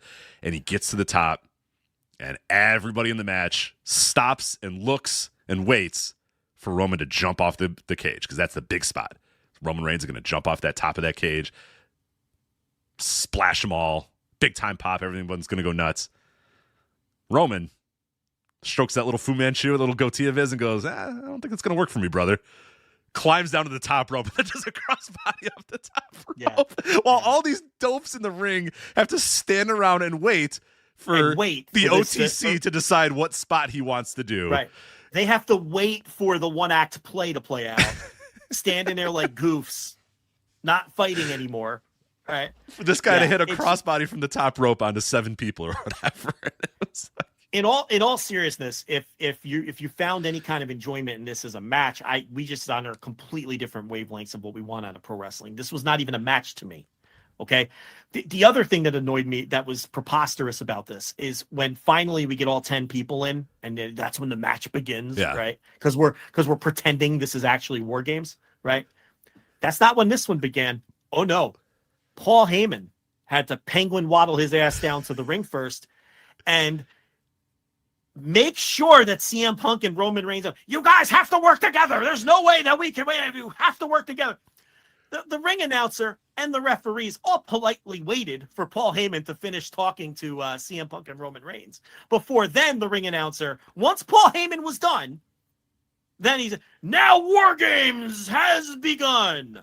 Why did we need Paul Heyman to have a little chat? Cinema, Joe. Cinema. Have you ever seen a movie? Sucks. Have you seen a movie? It's cinema. Sucks. Okay? We have Phil Brooks. Groundhog Day had Phil Connors. It's the same fucking shit. This company is Groundhog Day because then nothing ends up getting resolved anyway.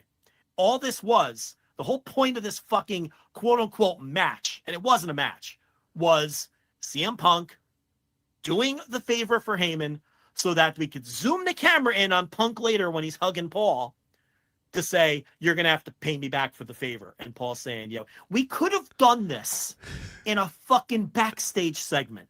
We didn't even have to have a match. They don't have this company. These matches in this company are just a diversion from the little one-act plays that really are the basis of the company and what these fans are there to see. The matches are just little distractions in between all of that. This wasn't, I maintain that this wasn't even a match. This was a less interesting weapons brawl than the women had, built around CM Punk and Roman Reigns doing a little one-act play. This fucking sucked. It's one of my least favorite matches of the year. Absolute garbage. Very long, too. Long. Very long. Drawn out. Oh, my God. Dude, can we just get everyone? Can we do 30 seconds between people coming in? Do we have to sit around for 25 minutes to get all these people in the ring? Because everything that happens before that is just kendo stick shots. It's not interesting. It's not fun. It's not violent. At least stick a fork in someone's forehead and make them bleed. Something. They give us nothing in these things. This match was almost 50 minutes long from entrances. It probably was over 50 minutes from entrances to all the post-match shit. Where, by the way, Punk and the OG Bloodline, after the match, have to do 3 different poses for the cameras. Yep. 3 different poses where they stand there with their fists up, okay? And Punk is doing his little go-to-sleep gesture. Oh, my God, does he come off like a... How does he come across? I mean... All that's left is a Saudi show. All that's left is a Saudi show at this point. All that's left is the blood-covered money dick and him sucking away. That's all that's left for Phil. It's the only thing left for this man.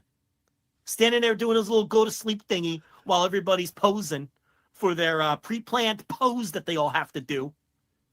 This isn't what he wants to be doing. Or at least I thought it wasn't what he used to want to be. Who knows with him? Guy's the biggest hypocrite going. But, I mean, he just wants to angle his way into his WrestleMania main event. He's got to play the game. I understand. But, I mean, how many times are we going to pose? How many times are we going to do a group pose? We heard you. Fingers in the air. How many times are we going to do the prom picture? How many times are we going to do it? They do it next to the ring. They do it in the ring, and then they did it up on the ramp in the entranceway.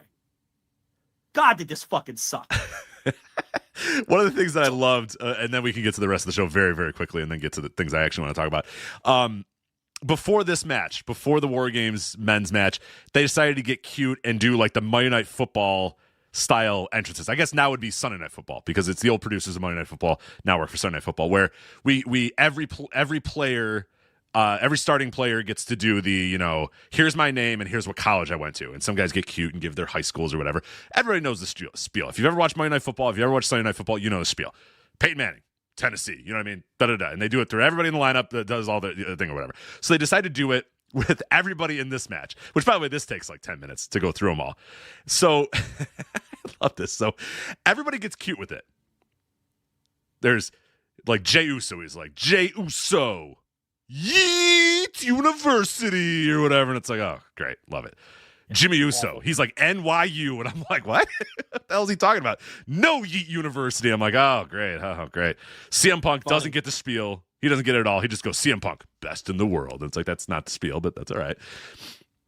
Roman just goes, Roman Reigns, original tribal chief or whatever, and then I forget what happened. So then all of the other bloodline does it. They all do their things, and Tama Tonga does his noises, his inaudible noises that he does now because he makes noises. He's the guy that makes noises now. Yeah, he's just the guy that makes the weird noises. He just goes, and I'm like, okay, great, love it, awesome, perfect, love it, great. And then Solo Sikoa, I forget, he goes, tribal chief or whatever. The best part of this all, Tonga Loa comes up and he goes, Tonga Loa, University of Texas, El Paso. I'm like, that's not. Yeah. He just did it exactly how you're supposed to do it. He did it like the football players. I loved it so much. Everybody else, all 9 other people had a cute little thing. And Tagaloa was like, well, I went to UTEP, so I better say University of Texas, El Paso. Yeah. I was howling with laughter. Yeah. Then they didn't say like, Tonga, everyone's doing like things, so if you want to do a thing, he's like, oh yeah, I know the spiel, I got it. Tagaloa, University of Texas at El Paso. It's like, yeah. He just did it straight. yeah, right. Which is true. None of that was wrong. His name is Tagaloa, and he went to UTEP. I mean, it all works. I thought that was hilarious. At least, I'll tell you what. At least they let him wrestle. They had to let him wrestle this time because it was War Games. But yeah, he's so bad that they usually don't even let him wrestle. They make him stand around at ringside. Yeah. So I mean, the rest of the show, there was nothing here that did anything for me. Shinsuke Nakamura beats L.A. Knight with the robot voice. And then yeah, that guy, there's nothing there anymore, man. And they realize it too, right? I mean, that's old. They're done. Yeah, of course. They never did anything. There's a victory lap for us again. I'm not even going to take that victory lap because that was so obviously going to be true. That's not a victory lap, yeah. So Knock is repackaged again, and he's a scary. He's spooky. Paul has two things. He's got the bloodline and spooky, and you either got to be one or the other. So Shinsuke Nakamura is now spooky. So anyway, he's the new U.S. champ. The Intercontinental title, Braun Breaker, he successfully defends against Ludwig Kaiser and Sheamus, and the idea here was. See, now this stunk, and I'm going to tell you why that this was no good. So, Sheamus is on the verge of winning, and Kaiser prevents him from winning. Mm-hmm. So this was like all about Kaiser and Sheamus more than it was about Braun Breaker. And Braun Breaker stole a pin to win the match because you can't have a WWE three-way without somebody stealing a pin to win the match, right? That's just what they do. But Braun Breaker is a guy they're trying to push, and he's the babyface here, and they had him win in a cheap heel way. Right, he can just beat Ludwig Kaiser. For God's sakes, he can beat Ludwig Kaiser. Or Sheamus, or whoever. Just pick a guy and fucking beat him. But no, they had him steal a pin. And it's like, that goes totally against, so I don't know. And Braun Breaker, the one thing he has always, to me, struggled with is charisma bell to bell, and he is getting better. And he's obviously going to be a star because they're going to push him as one, and they have this thing their audience just accepts. I mean, it's impossible to get rejected by their audience unless you're top dollar. Unless you're top dollar, you don't get rejected by this audience. So he's going to be accepted. If they tell these people he's a star, he's going to be a star, and that's a great position to be in. And from a booker standpoint, and he is improving. He's showing me the between the bells charisma that he wasn't showing me in NXT. And to be fair, he had like 50 matches under his belt in NXT. So he was a literal rookie. But I didn't like the way that they booked him in this match at all. I don't like the way they booked the finish. And he should have just speared somebody and pinned him. I don't need him at this point in his push stealing pins. You got anything else on this, or move on to Gunther? No. A lot of people really like this match, and I think it was fine, but it was a three-way match, so there's always going to be, and especially it's a WWE triple threat match, so it had all the trappings of guy pulling a referee out, guy stealing a pinfall. So there's always going to be a cap. Shit finish that I just talked about. There's always a cap on a WWE triple threat match. So yeah, it's like was the work good, mostly good? Yeah, but I didn't give a fuck because I knew that it's going to go under the same style that all these WWE triple threat matches go under, and it was exactly like you said. It was exactly the type of finish that is your bog standard triple threat match finish where a guy steals a pinfall or whatever. So yeah, I thought the work was fine, but I can't say it was good. I can't call this a good match. It's fine. It's like a 3-star match. So then we had Gunther and Damian Priest, which may have been the least interesting Gunther singles match that I've seen in years.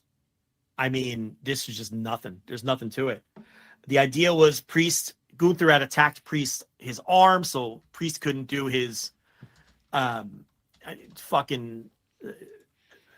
goth drop or whatever he calls his fucking finisher. The last day. What's it called? It's something, I forget what it is, but whatever. Yeah. Let's just go with goth drop. Let's go with the goth drop. That's it. It's the goth drop. Yeah. He couldn't do his finisher because his arm was injured, and it ended up with Finn Balor getting involved, and that's the next program because then on Raw the next night or 2 nights later, because this was on a Saturday,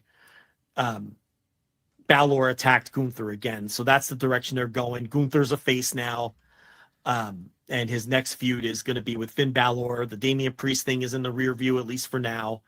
And then there's, dissension in the fucking goth group because some of them are mad at Balor because, he's stepping in on Priest's territory. It's just, a bunch of dumb shit that I couldn't possibly care about. And the least interesting Gunther match in that I can remember. I mean, just a nothing match. So, yeah, that was the show. I just thought it was the War Games matches are so interminably bad that I can't call it an average show.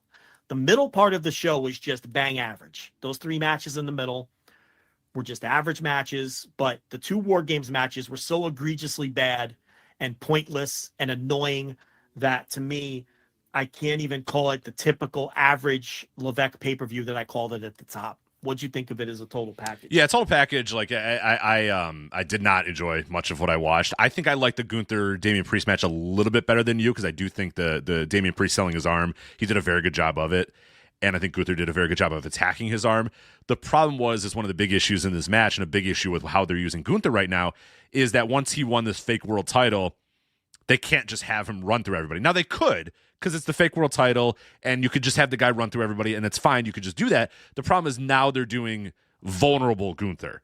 He's not confident Gunther. So he comes into the match, and the entire story of the match is this man's not confident. He's lost his edge. He's trying to get his edge back or whatever. So getting his edge back in this case was having a 20-minute match with Damian Priest, where he very slowly, very methodically worked over Damian Priest and eventually did beat him. Now, again, like I said, I liked it a little bit better than you. I thought Damian Priest did a good job of selling the arm. I thought Gunther did a good job of offense. I just don't know if that's the way I would use Gunther. I don't know if I'd use Gunther as a guy who has no confidence and takes 20 minutes to beat somebody. I don't know that that's the way that I would use it. But regardless, whatever, I liked it a little bit better than you. But as a package, no, it's hard to say it's a good show when 2 hours of the show were these War Games matches that were bad and just basic ass WWE plunder, and entrances that I don't give a shit about, and stories that I'm not really super attached to. And then the middle portion was just there. The triple threat match was whatever. Like the 3 stars is probably the best way to put it. That's about where I'm at. And the other 2 matches were, I like Gunther, Damian Priest a little bit better than you, but I'm still like, 3 stars maybe on that one. And then Nakamura and LA Knight was a 10-minute, essentially an extended squash, so that was nothing that you to really write home about either. So yeah, and the 2 War Games matches I hated. So it's like, yeah, when 2 hours are brought up, taken up by matches that I hate, it's hard to call it a good show. So no, I thought it was a pretty bad show, and it did seem like universally most people seem to indicate that it was just kind of a meh show, just basically a meh Levesque pay-per-view, which to us is just yet another in a long line of meh pay-per-views from Paul Levesque. But it didn't get great reviews, but I feel like their core fan base loved it, because it had everything that their core fan base probably thought the men's War Games was just, again, what they like to call cinema, or just master class in storytelling, because CM Punk gave Paul Heyman a hug and said, "You owe me my favor back." Like, they think that's high art. Yeah. So I feel like, to them, the men's War Games was probably some masterclass in storytelling, while we're sitting there and, tapping our feet and looking at our watch because we're bored to death. They're probably, so I feel like it's hard to even look at reviews of these shows anymore, because they're doing something completely different for a completely different kind of audience. These shows aren't for wrestling fans, and they haven't been for a long time. Again, this is why they do the long drawn out entrances, even in these War Games matches, because that's what their fan base wants. They want to hear every entrance theme, and they want to sing along, and they, and the matches are just, an extension of what I consider the bad, overdramatic way that they tell their stories. So, and the current WWE fan base eats that the fuck up. And it's why, I have a theory on why Levesque keeps adding all of these titles. Do we need a women's fucking United States title and a women's Intercontinental and 19 different tag team titles? No, of course not. I don't even think Levesque thinks that he needs all of these titles. What all these titles are fan service, because their current fan base, they don't view all of these, the fact that there's like 20 titles in this company now, right? How many titles are in this company? Oh God. We just talked about New Japan having 19 titles. Let's see. Let's do it. Yeah, let's see. All right, there's 19 titles in WWE right now. So there's the WWE Undisputed Championship, World Championship, even though there's very much in dispute, yeah. Intercontinental, NXT Heritage Cup Champion, NXT North American Champion, NXT Tag Team Champion, NXT Women's Champion, NXT Women's North American Champion, Speed Champion, Speed Women's Champion, Tag Team Champion, United States Champion, Universal Champion. That's the undisputed one, right? Oh, the Universal and WWE are combined to be the Universal. The undisputed WWE Championship is the WWE and the Universal Championship, and then there's also the World Heavyweight Championship. Right. Women's Championship, Women's Tag Team Championship, Women's United States Championship, Women's World Championship, World Heavyweight Championship, and World Tag Team Championship. I feel like I said 19 different tag team titles. I feel like you did, but I'm not even going to check you if you repeated any of those. And now we have the WWE Women's Intercontinental title that's on the coming up very soon too. Yeah. That says 20 titles, so that makes 20. They have 20 titles. I think New Japan had like 12 or 13, not 19. You could look that up real quick, I guess. But they have 20 titles in this company, and I'm sure Paul Levesque and I'm sure Michael Hayes and I'm sure all these people understand that. They roll their eyes and they think it's stupid. But their fan base doesn't think it's stupid. What this does is it keeps their fan base happy because all of their little faves can, hold these titles that never mean anything. And to their fans, these new fans, to them, it does mean something when Liv Morgan holds one of these 19 titles that don't mean anything. They're like, oh, well, Liv Morgan's a champion. You see, it's fan service is what it is. It's something, it's another tool to serve the current fan base that they have. And that's why they keep adding these belts. And for every title they have, they add a comparable women's title to the mix too, which the women's roster is smaller than the men's roster. It just doesn't make sense to keep adding these women's titles. Yeah, they're adding for people that don't know, they're adding a new women's single title on both brands. SmackDown is getting the U.S. women's U.S. title. Raw is getting the women's Intercontinental title. And if you go through the rosters, the women's roster in WWE right now, it is tiny roster on the women's side on both those brands. So that's you know what? That makes 21 because they don't have the women's US title listed here yet either. Yeah. So there's 21 titles in the company. Yeah, because they're doing US titles for SmackDown and Intercontinental for Raw. Yeah.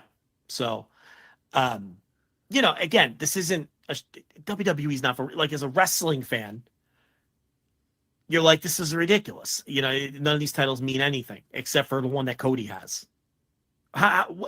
What other, none of these titles mean anything. Does Gunther's mean anything yet? Maybe. I don't know. Yeah. Who is the current, I'm not even going to do that to you. Because I know you don't know the answer. I know some I of could them, throw any one of them at you. You could probably give me there's probably a few that I would definitely not know. I think one that would fool a lot of people are who the WWE Tag Team Champions are. Well, which set? The World Tag Team Champions or the WWE Tag Team? Now, there's a perfect example. I'll spot you both. You can have either. Yeah, well, I'm staring at it, so I know the answers, but the point is taken. And that's a perfect example. Now, if you feel like you have to have a women's belt to match every men's belt, all right, I understand the times we're in. I get it. Do we really need 2 men's tag team titles, though? Why do we have 2 men's tag team titles? Yeah, can't help you. Doesn't make any sense. WWE Tag Team is World Tag Team. That's been that way for years. But I just keep adding more and more. But again, to their fan base, I guess we could sit here and say these titles don't mean anything, but I feel like to their fan base, they do. I think to their core fan base, the people that go and sing along with the entrance themes, the people that, that think the bloodline is high art, they see Fallon Henley win the NXT Women's North American title, and they think that that's like this great step in her career. And oh my God, I'm a Fallon Henley stan, and this is fantastic. She's in the, like, to them, it does mean something. It's good fan service, yeah, for sure. So that's exactly what it is. Do you know who the women's speed champion is? Oh my God, the women's speed, isn't it? Well, isn't it Candice LeRae? Didn't Candice LeRae recently win the WWE Speed Championship? You're right, and I think it's that you should be ashamed of yourself. Yeah, I don't know why I know that. Yeah. I don't know. I don't either. I don't know why you know. I think she defeated Io Sky, and I saw people upset about it or something like that. So I think that's how I knew about it. Or no. You know what? I saw the opposite. Exactly your point. People were like so happy for Candice. Cry emoji. She deserves it. She earned it. It's like, It's the women's speed championship on X the Everything app. Like, calm down. It's the women's Elon Musk title. I mean, what are we doing? Calm down a little bit. Prayer hands, cry emoji, cry emoji, cry emoji. So happy for Candace. It's but listen, my God. If that's the case, then do they mean nothing, or do they mean something? Maybe that. Yeah, right. Mm-hmm. So it's like they everything they do is in service to their fans, which is something that AEW should learn from. Circling back to the top of the show. Yeah, of course. Yeah, so, if it works for the fan base, do what works for your fan base. Yeah, it might not work for you and I here on the Flagship podcast, but it's all the shit right now is clearly working for them. And that's the position you want to get in. We talked about that for years with AEW. You want to be in a position where whatever you do, the fans love it. You know what I mean? Whatever you do, and that used to be a big criticism with early AEW. It seems like so long ago, but that used to be the criticism. Oh, AEW fans are so easy to please. They like everything. And we used to say, good. That's what you want as a promoter. Exactly. I've won. Our counter to that was always, that's right where you want to be. And we're saying the same thing now. See, if you listen to this show long enough, you see that we're very consistent. Of course. We're very consistent in our thoughts. We don't change much. Yeah. When I go back, I do that Change the World series on our Patreon where I go back and watch old AEW pay-per-views and review them. And more times than not, I'll bring back an audio that what I'll do is I'll go back and I'll listen to our review of that show and our review of that match or whatever. And almost always my review is exactly the same. And almost always the thing that we're bitching about is the same things we bitch about today. And the things that we like are the same things we like today. I'm like, guys, look, and I say it in the show too. I'm like, you can criticize us for a lot of different things. We rarely change. We're pretty steadfast in what we like and what we don't like. And what we think about certain things, and that was, and also just our general like this is it.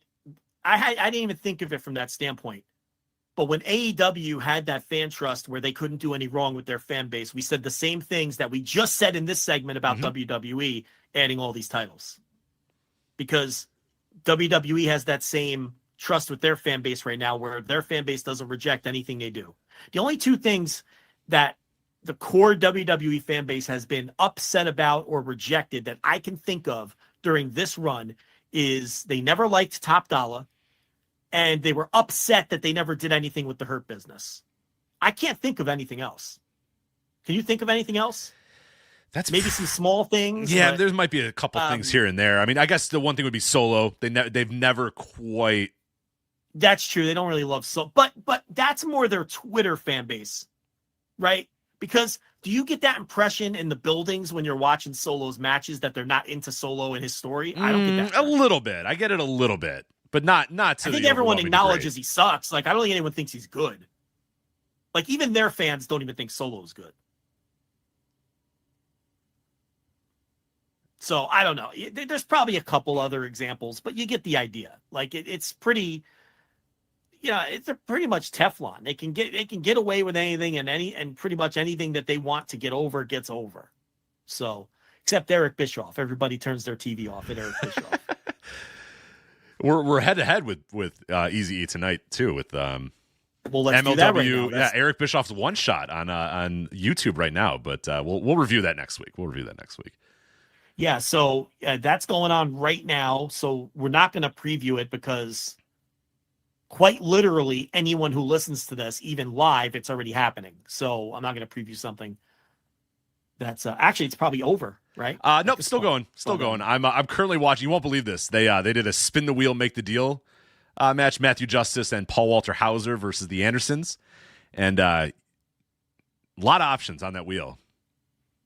It landed on New York City Street Fight. Hard to believe. That's luck gonna spin. And Matthew Justice, when they did that, he went, yeah. He's in the ring like, yeah, all right. His fist. Yeah. He's like, I got it. That's perfect. He's like, that's whatever. my kind of stipulation. That's my kind of stipulation. Yeah, he sold it pretty well. He was like, all right. Yeah. That worked out well for us. But that's our wheelhouse. Yeah. We're in good shape here. But yeah, so it's still going on. Review that next week. Yeah, I can't wait. I should actually also I'm turn quickly it off because now I'm gonna have to watch this twice. So what am I doing? I'm turning this off right turn now. that off. Yeah. Also next week, you could expect the World Tag League final and the Real World Tag. Both Tag League finals wrap up on the 8th. So both Tag League finals wrap up on Sunday. Both the New Japan and All Japan Tag League finals. I know there's a lot of news out of New Japan that's coming off of this tour, We're not going to do any of that this week. We're going to watch the World Tag League Finals show on Sunday. Watch the All Japan. That tour is starting to wrap up their Tag League Final. We'll do both of those reviews and talk a lot of New Japan and All Japan next week. So we're not going to do any New Japan or All Japan this week, even though those tours are ongoing. And I know they've shot some, New Japan in specific has shot some angles and stuff and announced some stuff for the 4th and the 5th. But we'll get to all that. We'll do all that next week. So that, along with MLW, and then of course whatever else happens over the course of the week. But those 3 topics are locked in for next week: New Japan, All Japan, MLW. For sure. Yeah, those are definitely coming next week. This week, let's do a couple things real quick. We have about an hour left in the show, so let's get these. We'll skip Saturday night's main event. We have to talk about Saturday night's main event. It's coming up pretty soon, though. We'll discuss it maybe. Why would we talk about that already? No, we got next week for it too. So who wrote this? Who wrote this? I don't know. I'm gonna talk to that person. Future of WWE content online.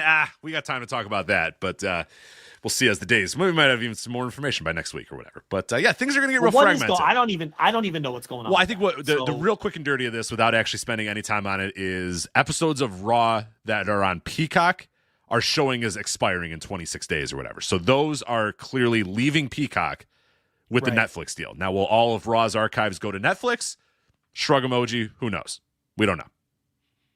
WWE pay-per-view archives are starting to go up a little bit on international Netflix pages, but those are like WWE shows only. You know what I mean? You're not getting world class. Is it going to go Mid-South? Nobody's found those yet, and I would be very dubious that those are going to make the move. So we could be losing all those archives very soon. Right. Well, why? Oh, hold on now. Just because Raw is going to Netflix, Peacock, I understand why Peacock can't have the Raw archive, but won't they keep up the rest of the archives? Why wouldn't they be able to? No, they'll keep the rest of the archives. No, Raw specifically is the only one that's showing as expiring. Right. And that's similar to what happened with NXT as well. When NXT was moving over to the CW, people started to notice on Peacock that your weekly NXT TV shows were showing as expiring, and then they disappeared, and they're gone. And the CW has yet to upload the archives of NXT. So NXT, for all intents and purposes, now Peacock still has. So if I go on Peacock, okay. You can still watch the specials. You can still watch. Peacock has. You can still watch any takeover you want, but you cannot watch the August 17th, 2019 episode of NXT. That's not on Peacock. Oh, really? Anymore. All the NXT TV episodes are off of Peacock. Correct. Yeah. Wow. All right, I didn't know that. Yep. And the CW has their archive is just episodes of NXT that they've shown on the CW. That they have shown. Yeah. Right. So everything's gone. Yeah. And they're not going to go through any great pains to. No. That's the theory. Either Netflix or CW probably aren't going to bother. So they have the rights to the past episodes as well. It's so crazy that Netflix would have the rights to like Monday Night Raw in the Manhattan Center with Rob Bartlett and Vince McMahon. Yeah. Like, that's bizarre. Like, Very. why would they, but I guess that comes as part of having exclusive rights to Raw also includes the history. That's something I didn't know. Right.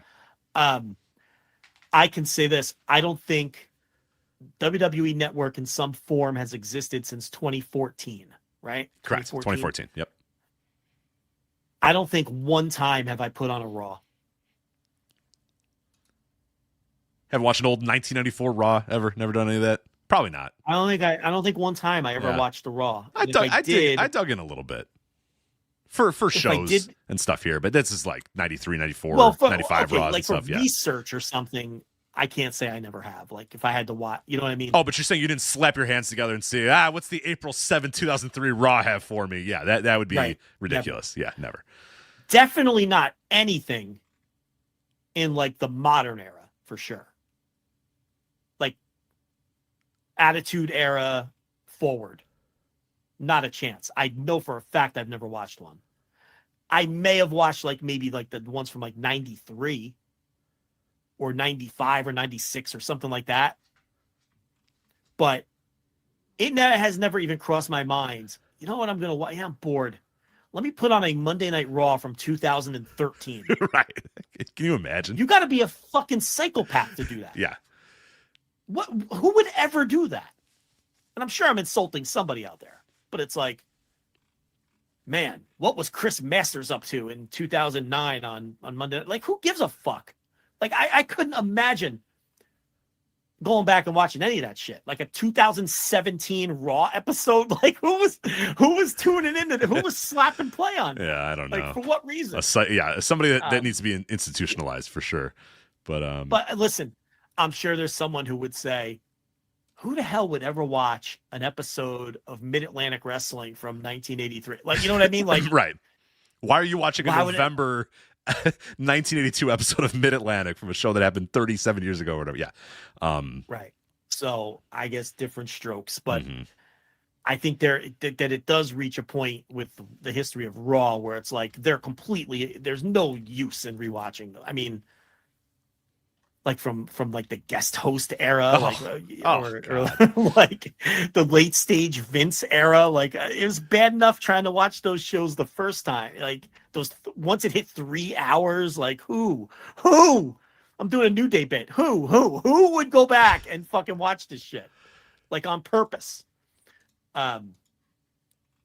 Anyway, I guess we'll find out how that shakes out. I guess the rest of the archive is safe until the Peacock deal expires. Correct. Right? But that is we're tick. We got, I think that's at the end of 2025. So we guys got a year left of Peacock for us in the United States. So obviously internationally, no one's buying the rights to that shit. No, it's over. Yeah, it's over. That's buying the rights to that shit. WWE Vaults, by the way, has been in overdrive. Man, they're uploading full shows. They're uploading documentaries. They're uploading everything that they have. So yeah.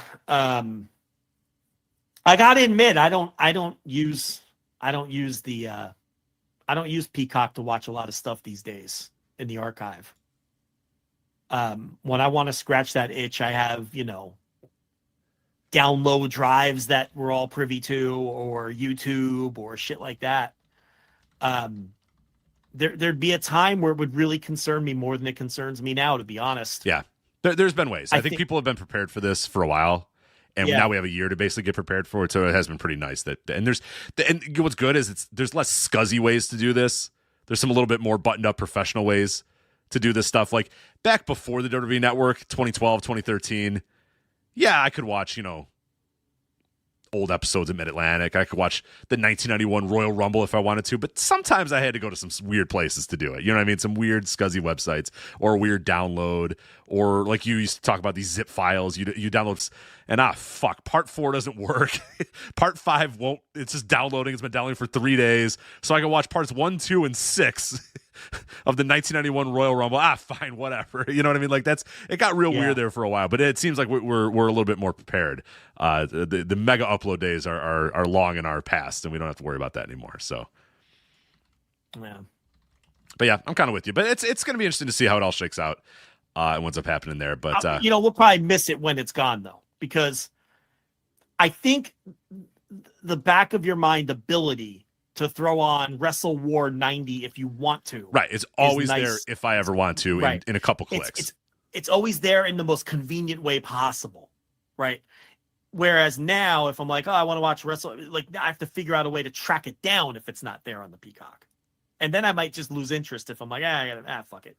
I'm not in the mood anymore. Whereas when it's right there on Peacock, you can just, so I talk a big game, but it'll be bothersome, I think.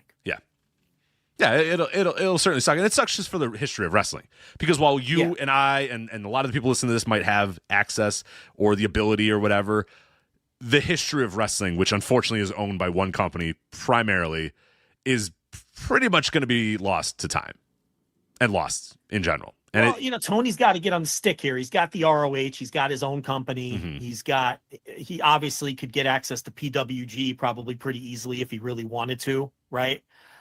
He could probably cut some kind of deal with some of his other business partners, at least for temporary. Like, for example, New Japan World has tons of AEW and CMLL content if you live in Japan, region blocks. Right.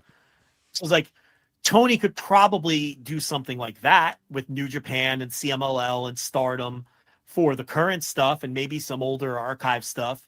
If and then plus, but he's like the last saving grace for anything that has fallen through the cracks. WWE bought a lot of the Puerto Rico stuff from Carlos Colon as part of the deal to put Colon in the Hall of Fame, and we've never seen any of it. We've seen none Remember? of it. Yeah, we've seen almost none of it. That was part of that deal. It was reported, and it's like they've done zero with it, like literally zero. And a lot of that Puerto Rican footage is very underexposed, and I think a lot of people who have never seen a lot of that Puerto Rican stuff would really love it. But apparently they own a lot of it, and you wouldn't know it. They just completely lost interest when they realized that no one cares and nobody watches it. I mean, it's our fault, not ours. Literally, me, you, and the people listening. We're the idiots that do watch it. Yeah, we're the very small percentage that watched it. it. Yeah, we're the very small percentage that did engage with the historical content on WWE Network and Peacock or whatever. But the majority of the people, did not. They took a gamble that people would be interested in that stuff, and nobody was interested in that stuff, and it sucks. But no, horrible.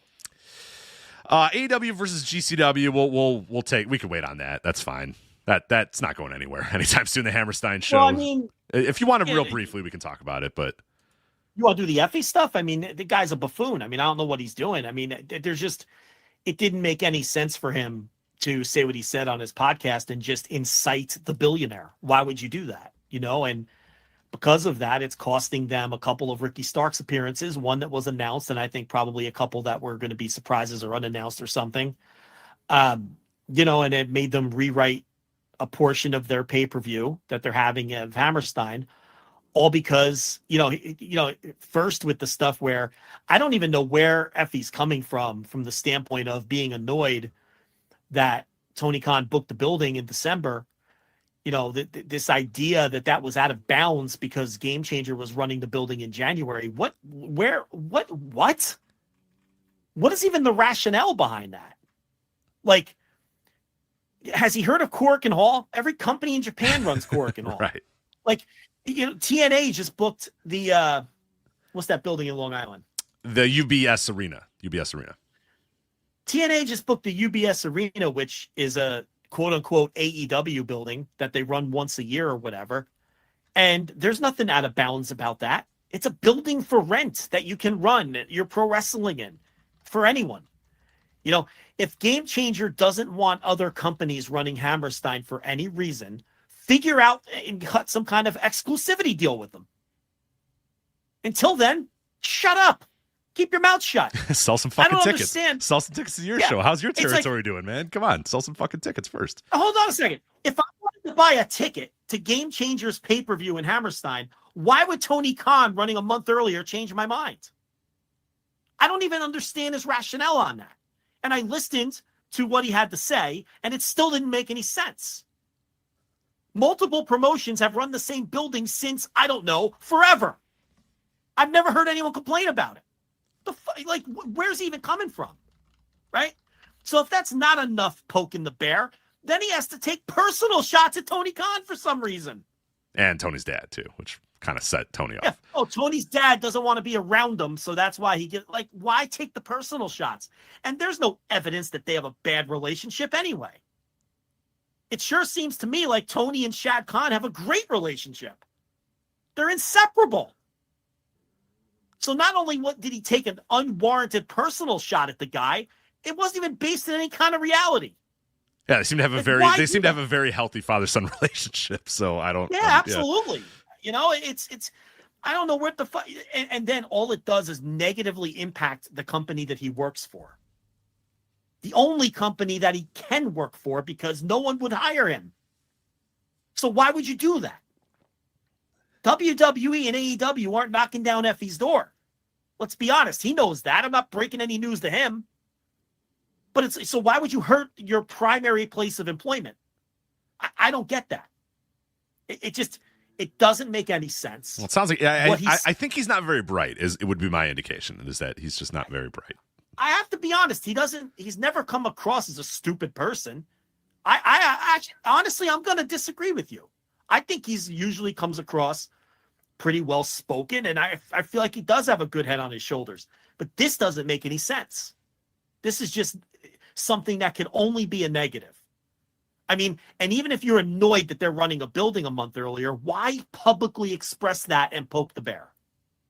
And now not only did they pull Starks, so you're hurting him too, whatever fucking paydays he was going to get, but Tony pulled everybody. Now no one can work. Well, I think what he's trying to do is he's trying to rally the anti-AEW troops. He's trying to rally the Cornettes and the Bischoff universe and all those. The problem is they think your company is trash and they think your wrestling is garbage. They're not going to start watching Game Changer Wrestling just because you're bad mouthing Tony Khan. I think that was what his idea was. Is okay, you know what? Let's try to rally anti-AEW people to say, yeah, he's right. Fuck Tony Khan. Fuck AEW. Let's go to that show and show him. But here's the problem. You're GCW, and those people all think your shit's garbage. And Jim Cornette has been calling your shit garbage for years and years and years and years. So maybe he's hoping that those fans are so so clouded with rage from anti-AEW stuff that they're going to say, yeah, you know what? I'm going to start watching GCW. But you know really why he did it? And maybe you're right that he's a smart guy. Joe, who do you think was on a guest on the Masked Man show with Kaz this week? If you guessed Effie, you'd be correct. Well, I mean, I just feel like intentionally creating an adversarial relationship with the second biggest promotion in the world and one of the richest people in the world isn't very smart. Is that fair? I think it's, I just certainly. I mean, why? It just, to get on the fucking Masked Man podcast, is that what you're telling me? Because I don't think that's an equal payoff for what you're losing here. No, he like I said, he wanted to rally the troops. The anti-AEW troops would then start saying, yeah, he's right. GCW rocks. Yeah, all right. Yeah, and yeah. I don't think the juice is worth the squeeze there in terms of compared to what you're losing. And it's not as if these two companies had a rosy relationship to begin with. It wasn't going to take much to push Tony off the ledge. It was already a little icy between the two. So I just don't think it's smart. Now, Matt Cardona, this is where I think maybe where Effie was coming from, but he couldn't say at the time.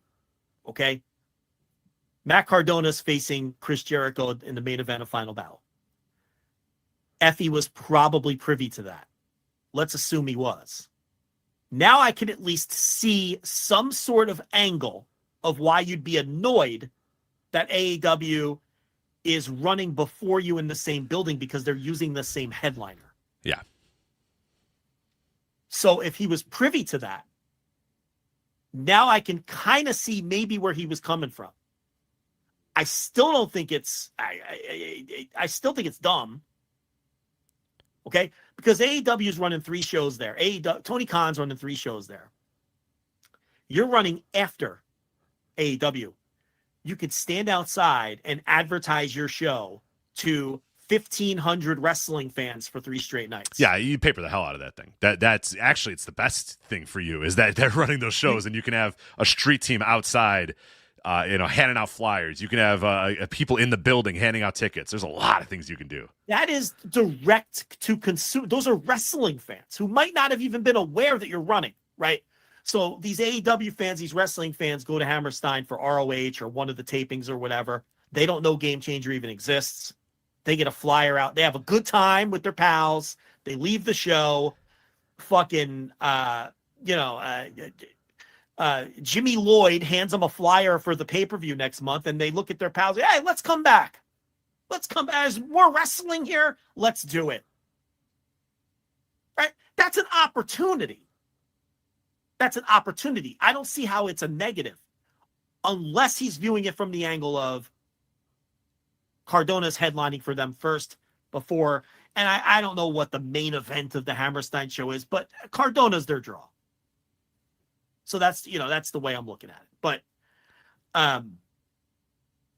it just seems to me to be an exceedingly dumb path for him to take.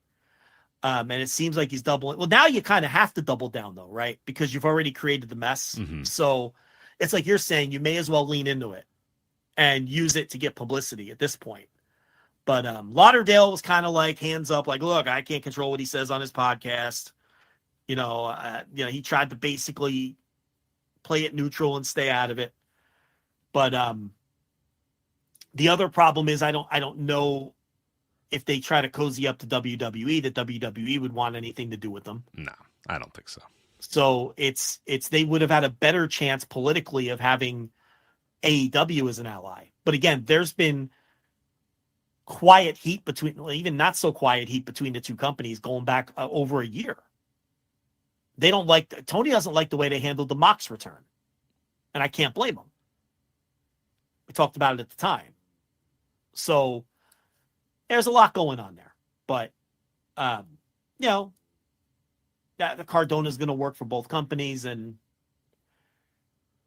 I guess the Hammerstein show, I know you've got the lineup here. We don't have to preview this yet. This isn't even until January. But after their last Hammerstein show, we basically said, all right, that's enough Game Changer for us. We're not going to cover it here. And really the only time we cover Game Changer now is WrestleMania weekend. We ignore it the rest of the year. We just, because we don't like it. And it's just, it's a weird company to cover. They don't, whatever. But I feel like we're probably going to have to cover this thing, right? We got to cover the Hammerstein show. We got to check in with the Hammerstein show again, for sure. January 19th, we got to watch it. We have to watch it, review it on the show, whatever we're going to do with the Hammerstein show, Instant Reaction Live, something. We have to cover that. It's a big time show. It's at Hammerstein. The whole marketing of it is, we fucked up last time, give us another chance, which I think is kind of funny in a lot of ways. And that's smart. Yeah, they've done a good job with it. Those vignettes they had where it was like, they were, in a, getting judged, in a courtroom for, hey, you guys fucked this shit up real bad last time, so come back this time and do it better. I think we have to. Now, I have no hope that it's going to be better this time. I have zero hope that it's going to be better this time, and I know it's not going to be that much better this time. I don't think so. I guess it can't be much worse. But I feel like it's the big time Hammerstein show. We have to at least give them one more chance and watch them one more time. At least they admit that it stunk, or at minimum are being playful about people thinking it stunk. Yeah. Either way, it's cool. I mean, it's an interesting way to market it. I'm looking at the lineup you have posted. I don't see Cardona. Is he not? So that's the thing. He is not yet announced for the show. So it's like you can't really. Another reason you can't get that upset is he's not announced for the show yet. All right, so I take back what I said before. I mean, I just assumed he would be on it. But if Cardona's not even on the Hammerstein, I think he was going to be on this show, but he's not on the show. Maybe they're having to rework it because of maybe Starks was supposed to be on it or something. No, the Starks Cardona match wasn't happening here. It was happening at a different show. And Effie replaced Starks. So I don't know. If Cardona ends up not even being on the GCW show, then again, Effie has literally no leg to stand on complaining about AEW running the building. None. Just doesn't make any sense. I don't know. Very strange. I guess the next thing would be TNA. We talked about it. They're running the UBS Arena in Long Island, as we noted. They got some big boy Tony arenas. Khan I didn't see Tony Khan. Actually, it wouldn't be Tony Khan. It would be. I didn't see I didn't see Bobby Lashley complaining that TNA is running the building because he thinks AEW owns it for some reason. But TNA will be running the UBS Arena, and also the Gallon Center in LA, which according to your notes here, is on the campus of USC and holds 10,000. Is that their basketball building? I believe so. I don't know the answer. Yeah, I believe that's their basketball building. So those are two big-time arenas. TNA Rebellion, April 27th, Gallon Center in Los Angeles, and then TNA Slammiversary, July 20th at the UBS Arena, which that can hold 18 to 19,000 at full capacity or whatever. Forbidden Door was recently at the UBS Arena, if you need a contact, kind of a frame of reference, and they had 10,620 in that building, and the Gallon Center can hold about 10,000. I think there's been an AEW from the Gallon Center. Let me see what the attendance was for that show to kind of give us a frame of reference here for what TNA is going to try to set these shows up for. Presumably set these shows up for. And by the way, these are very ambitious. I think that's the best way to put it is Supercard of Honor was at the Gallon Center. That's right, and they had 4,472 in the Gallon Center. That was Supercard of Honor 2023 was from the Gallon Center. So yes, that's odd for TNA. Now, TNA last year, they've had a good year at the box office. 2024 has been a good year at the box office for TNA. They got about, roughly 2,000 fans in San Antonio, 4,000 or so in Montreal, 3,000 or so in Detroit. Those are very good numbers. But trying to get these buildings,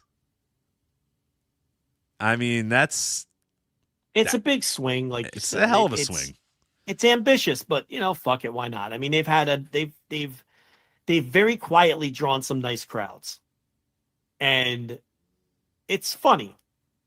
They've done so without Scott D'Amore, who everybody, positioned like he was Roy Shire when they let him go. I mean, like they were letting go of, Sam Mushnick or something when they let Scott D'Amore go, which I didn't think was a big deal at all. And I said at the time, it was probably a good thing to freshen things up there. And look, I mean, their business has undeniably grown since D'Amore has been gone.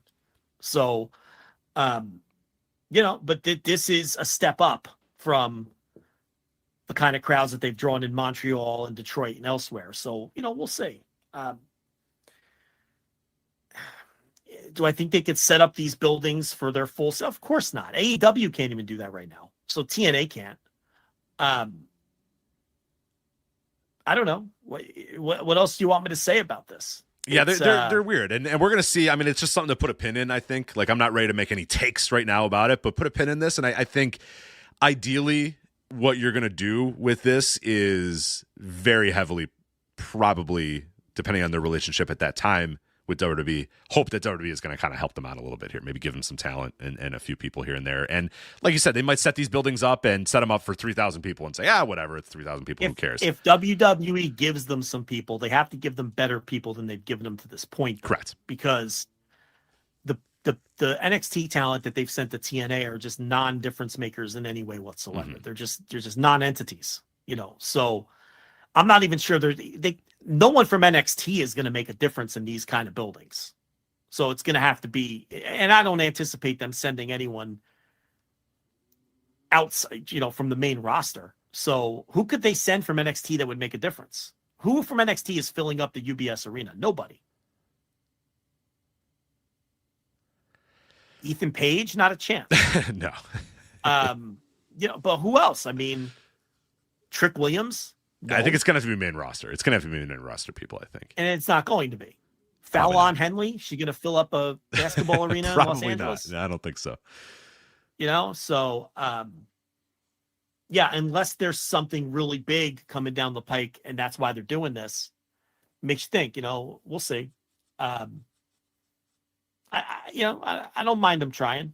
There's something we'll talk about in a minute where I think there's a company trying something that I don't know if it's going to work, but at least it's interesting and different, and it's an attempt. Why don't we just transition right into that? Let's do it. Yeah, what do you got? Well, first we'll do Go Shiozaki defending the ZERO1 title against Shuji Ishikawa. So the deal with this is when it took place on a Noah Limit Break show. So Go won that title. We've been following the ZERO1 world title all year. And he won it from the recently retired Akitoshi Saito. And he still holds that title. He defended it against the true big dog, the original big dog, Shuji Ishikawa here. Noah Limit Break. What'd you think of the match? I loved it. That's great. I fucking loved it so much. This was similar to the matches he had against Saito, except that Ishikawa has more left in the tank than Saito. And Ishikawa also, at his peak, was better than Saito ever was at his peak. So Ishikawa had more to offer. But I thought that Go, working with both guys, who were both clearly in the decline phase, one of them literally just retired, and the other has not been a great worker probably in several years, and was a great worker at one point, though. I think Go Shiozaki really worked his ass off with both guys and was willing to take a ton of physical punishment, which is the key when you have matches with guys like this. And he also put a ton of trust in Ishikawa. That apron tombstone pile driver made the match. And that's putting a lot of trust in an opponent who's on the downside and letting in front of a couple hundred fans. Oh yeah, I mean, these Limit Break shows are happening in Shinjuku Face, right? Wasn't it Shinjuku? I forget the exact venue of this one. I think that's where it was, but let me double check. And there's Shinkiba. Sorry, Shinkiba First Ring. That's what I meant. Very easy buildings to mix up. Yeah, I think at best you're getting 230, 240, 250 in that building at 200 most. people there. Yeah, and he's taking an apron pile driver, and it's like there's just a real grittiness and nastiness to these Go Shiozaki 0-1 world title matches that we're really not seeing anywhere else. No, these are the type of matches, and I talk about this every time we review these matches. 7-8 years ago, you would see these type of matches everywhere. And a lot of times it was featuring Shuji Ishikawa and these kind of guys. But in Japan, you mean? Yeah, in Japan. Yeah, in Japan, you would be able to just turn on any random Big Japan show, any random ZERO1 show, Noah main events, all this, and there was all these guys. There was a bunch of dudes who would go out there and just beat the living fuck out of each other for 20 minutes or so, and that was a lot of fun. And it was a good style, and it was an interesting style, and there was a lot of really fun matches. Little by little, those guys have all gotten old. Those guys have just they can't go like this anymore. You still sometimes can see them turn back the clock a little bit. Sometimes you can still see Masato Tanaka turn back the clock. Sometimes, like in this case, you can see a Shuji Ishikawa turn back the clock. And that's it's fun because it was a style that used to be very prevalent in Japan that is no longer as prevalent as the next generation comes up. And the next generation are not guys that have these kind of matches.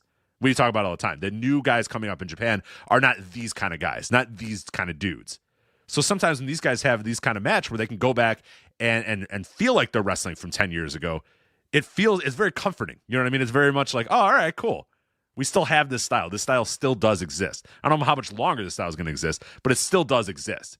And this, I really, really like this match. And I've been mostly down on Ishikawa for past couple years because he's really slowed down. His All Japan stuff, he got very slow, very quickly. This was a throwback in a lot of ways. And Go brings that out of people. Go did everything he could to bring it out of Saito that last time, even though Saito Saito quite literally could not go anymore.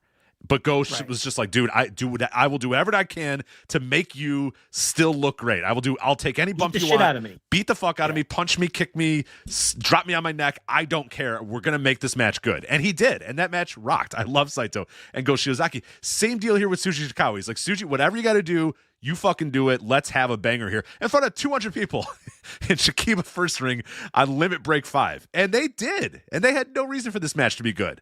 There was no and I was a little worried. When I loaded up this video file, I didn't realize it was on a limit break. I know we talked about this match happening a couple weeks ago, and I was like, oh, it's going to be on Noah, whatever the hell. And when I popped this thing up and I noticed we were in Shikiba First Ring, I was like, oh, God, Go's not going to try. Shuji's not going to try. They're just going to say, it's a 0-1 title. Nobody gives a fuck. I was very wrong, man. They put their heart and soul into this thing. Well, I mean, you should have known better because remember, he had 2 matches with Saito. The time limit draw where we thought he was going to win the title, but they did the draw instead, was in the same building on a limit break show. Yeah, right.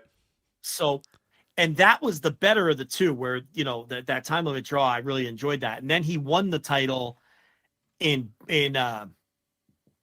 the big show in, let me see if I can pull this up, in the Destination show in July, remember? Yeah. That's where he beat Saito for the title. But the time limit draw where they fooled us, where we thought he was going to win, was in the same building. And again, he let, it's the same thing here.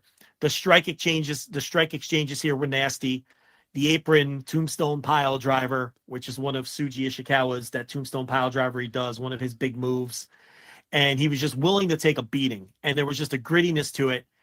And, very similar to the Lucha match we're going to talk about to end the show, where it was just so refreshing to see pro wrestling where guys are really getting after it. It feels physical. It feels like a fight, and it feels physical. And the crowd cares. And the crowd cared, too. Because they started to realize, okay, Shuji's on the back foot here. He's an older guy.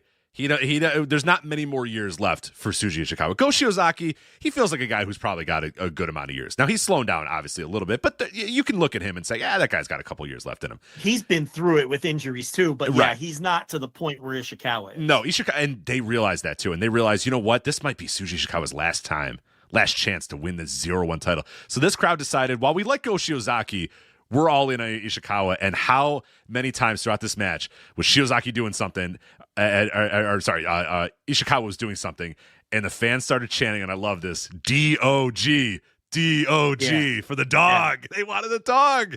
I want the dog. Yeah, get that dog. D-O-G, D-O-G. And then the dog, he just said, and then he's rallying, and every little near fall and every little kick out all matters, and the crowd's all it's so simplistic. It's so great in its simplicity. You know what I mean? It's just two guys kind of just going out there and grappling and beating the hell out of each other for a little bit, and one guy's an underdog, one guy's a favorite. Maybe the underdog can win the title. He ultimately doesn't, but God, the ride is fun when they're out there and you can believe it. I gotta tell you, I haven't loved pro wrestling this year. That's no big secret.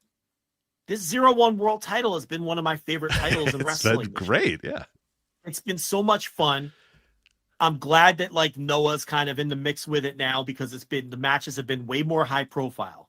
Built we can around watch Go them. Shiozaki. First off, we can watch them, which was a very tough. We could watch ZERO1 you usually twice a year ever. I checked the ZERO1 page on Wrestle Universe, and they haven't had an upload since July. Yeah, the real ZERO1 or whatever, because it's split, but like real ZERO1, they just haven't uploaded anything since the summer. So that's exactly it. We wouldn't be seeing any of this. But this title being built around Go Shiozaki, it's been a lot of fun. It's been a nice diversion when I'm down on wrestling and annoyed with a lousy or average Dynamite or, whatever. I'm forced to watch some WWE. I put that on and I just watch Go Shiozaki and Shuji Ishikawa beat the living shit out of each other and welt up each other's chests and just fight for a world title. And it kind of reinvigorates me to some degree, and I don't know if you stuck around, but then this Junya Matsunaga comes out and he's going to be the next challenger for Go. And I watched his match in the opener against Daiki Odashima, who is a Noah young boy. And Matsunaga gave him a little more than I thought he would give him. But that was actually, it was a super fun opener, which I I'll go back expected and watch to be that. more of a squash. I think it's important if you're going to keep following this title to go back and watch that match. But he hits like this high angle Uranage on Odashima, and you think that's going to be it. And Odashima does the 1 count kick out, and everybody goes, ooh, right? And then he just fucking he's like, all right, motherfucker. So he hits him with like a running knee. Yeah. And then after the running knee, he does like this Falcon Arrow type maneuver and puts him away. But that set him up to come out after the main event and challenge Shiozaki. Now, the thing with Matsunaga is he did hold the tag team titles earlier this year with Sugawaka Sato. Sato won the Fire Festival this year. Matsunaga won it last year. So these are the past 2 Fire Festival winners. They're in a unit. They're in a tag team. If you pay close attention, that's the T-shirt he was wearing, of their little tag team or whatever.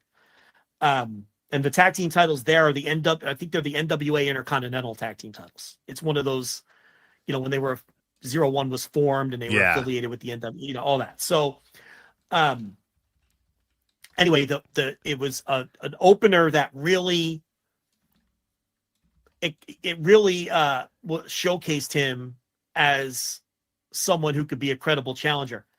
My point here is, with Matsunaga and Sato being this tag team and having held the tag titles, winning the last 2 Fire Festivals, they seem to be getting behind these guys. And they need to, because Masato Tanaka is not going to be around forever. No. Right? It's like a lot of their old guard, your Kohei Sato's, he's long gone. And Tanaka, as ageless as he is not going to last forever. And Chris Weiss is just a guy, right? I mean, it's Chris Weiss. And you go, but with Matsunaga in particular, okay. And I think, did Sato wrestle on the show? Let me look at the results. I don't think Sato wrestled on the show, but with Matsunaga, you have a guy who's 28 years old. He's got good charisma for that level. He's been there a few years now. Would Go Shiozaki do a job to a guy like this? Probably not. But even if Matsunaga loses that match, if it's a great match, I think it does a lot for him. There's some rub. Yeah, you can definitely get some rub by going in there and working hard with Go Shiozaki for 25 minutes. Especially in Japan, people see that as, oh, this young guy hung with Go Shiozaki for 25 minutes, and ultimately he lost, but he hung with them, so that we respect him more than we did before. That works. Yeah, and obviously they're giving him some exposure here with the Noah fans, right? So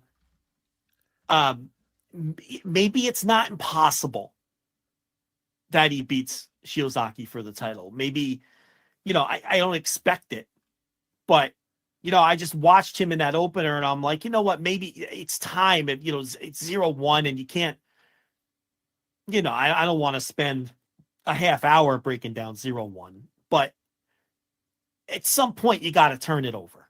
And this is the first guy I've seen there in a while where I'm thinking to myself, they might have something. They might have a little something. So take a look at the match, see if you're picking up on the charisma that I picked up on. And again, you have to, in relation to where the guy works too. You always have to keep that, you know what I mean? It's like, I don't think AEW should sign the guy and put him over Moxley. That's not what I'm suggesting.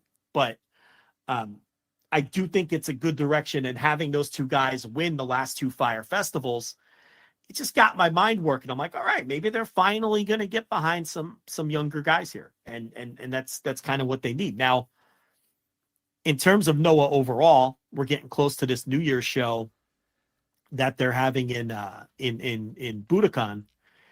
And it's such an interesting main event with this Ozawa, who, and I think he has officially changed his name to Ozawa in the stylized all caps. And a lot of people are like, who? That's who's challenging Kaito Kiyomiya. But he was one of their young boys, one of their dojo boys who's had some injuries. They've sent him away to work in Europe.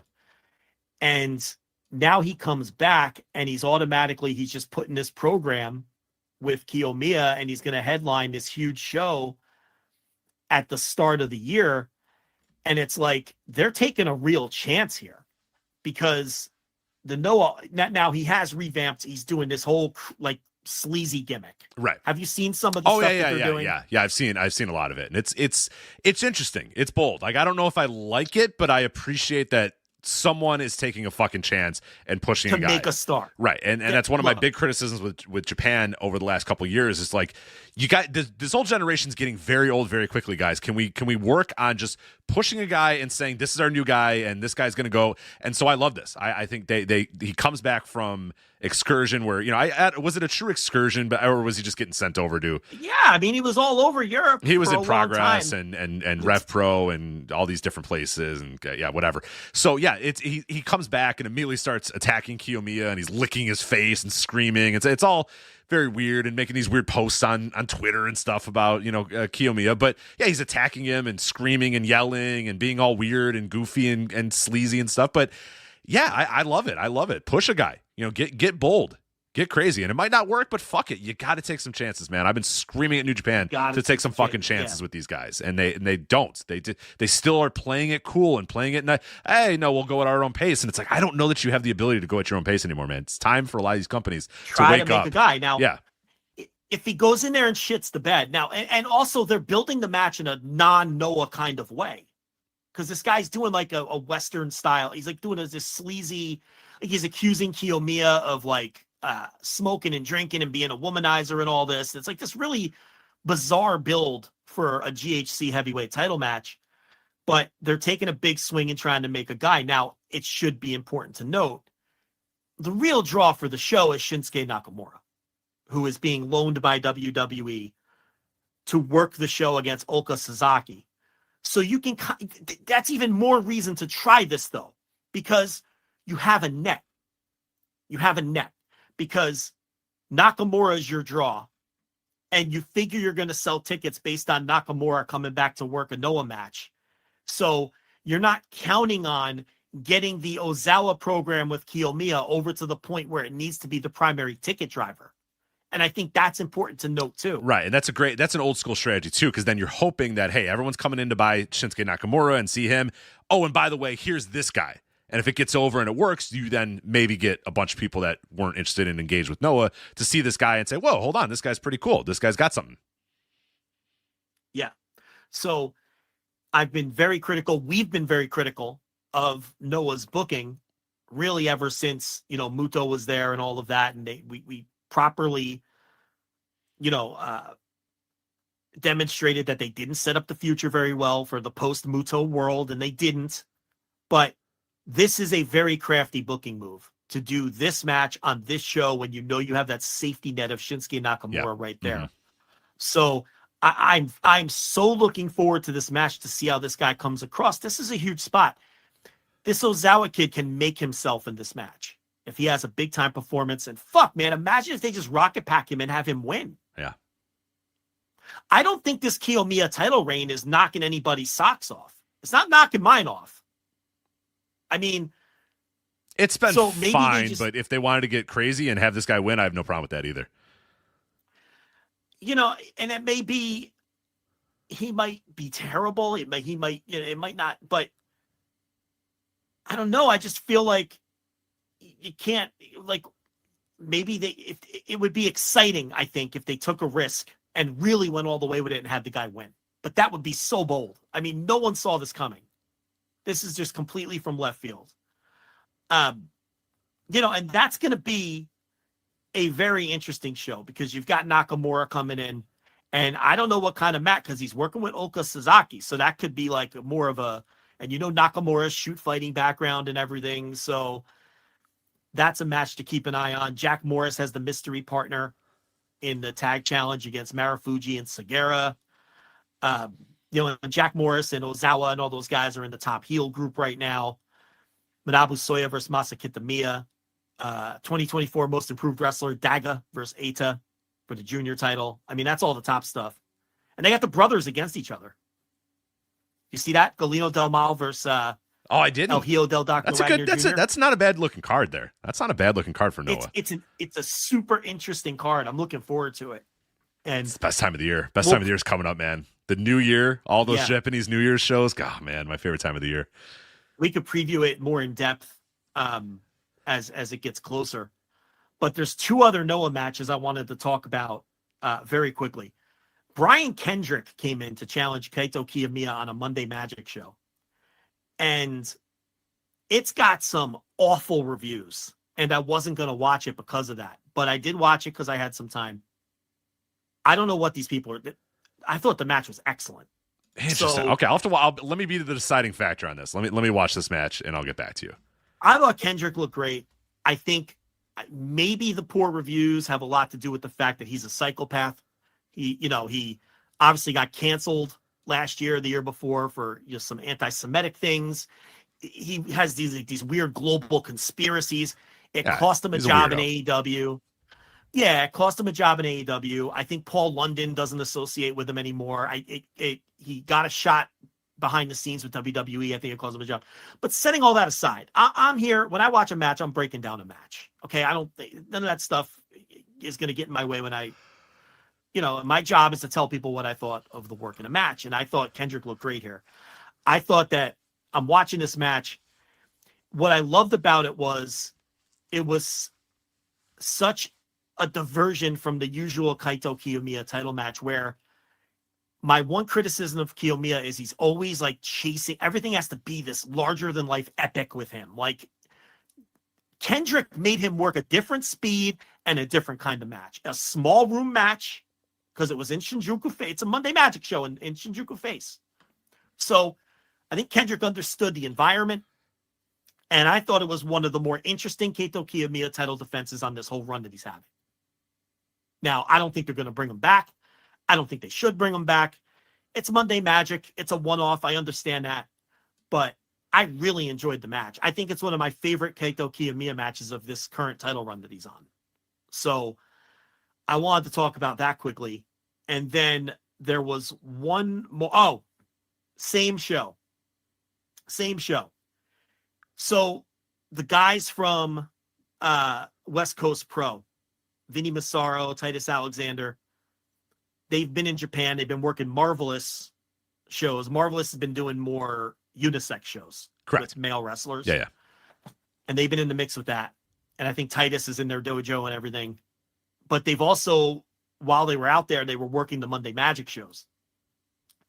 The 8-man tag on that 11:25 show, the semi-main event to Kaito and Brian Kendrick, it was Alpha Wolf, Dragon Bane, and the two large adult sons of Dr. Wagner against Anthony Green, Kevin Blackwood, Titus Alexander, and Vinny Massaro.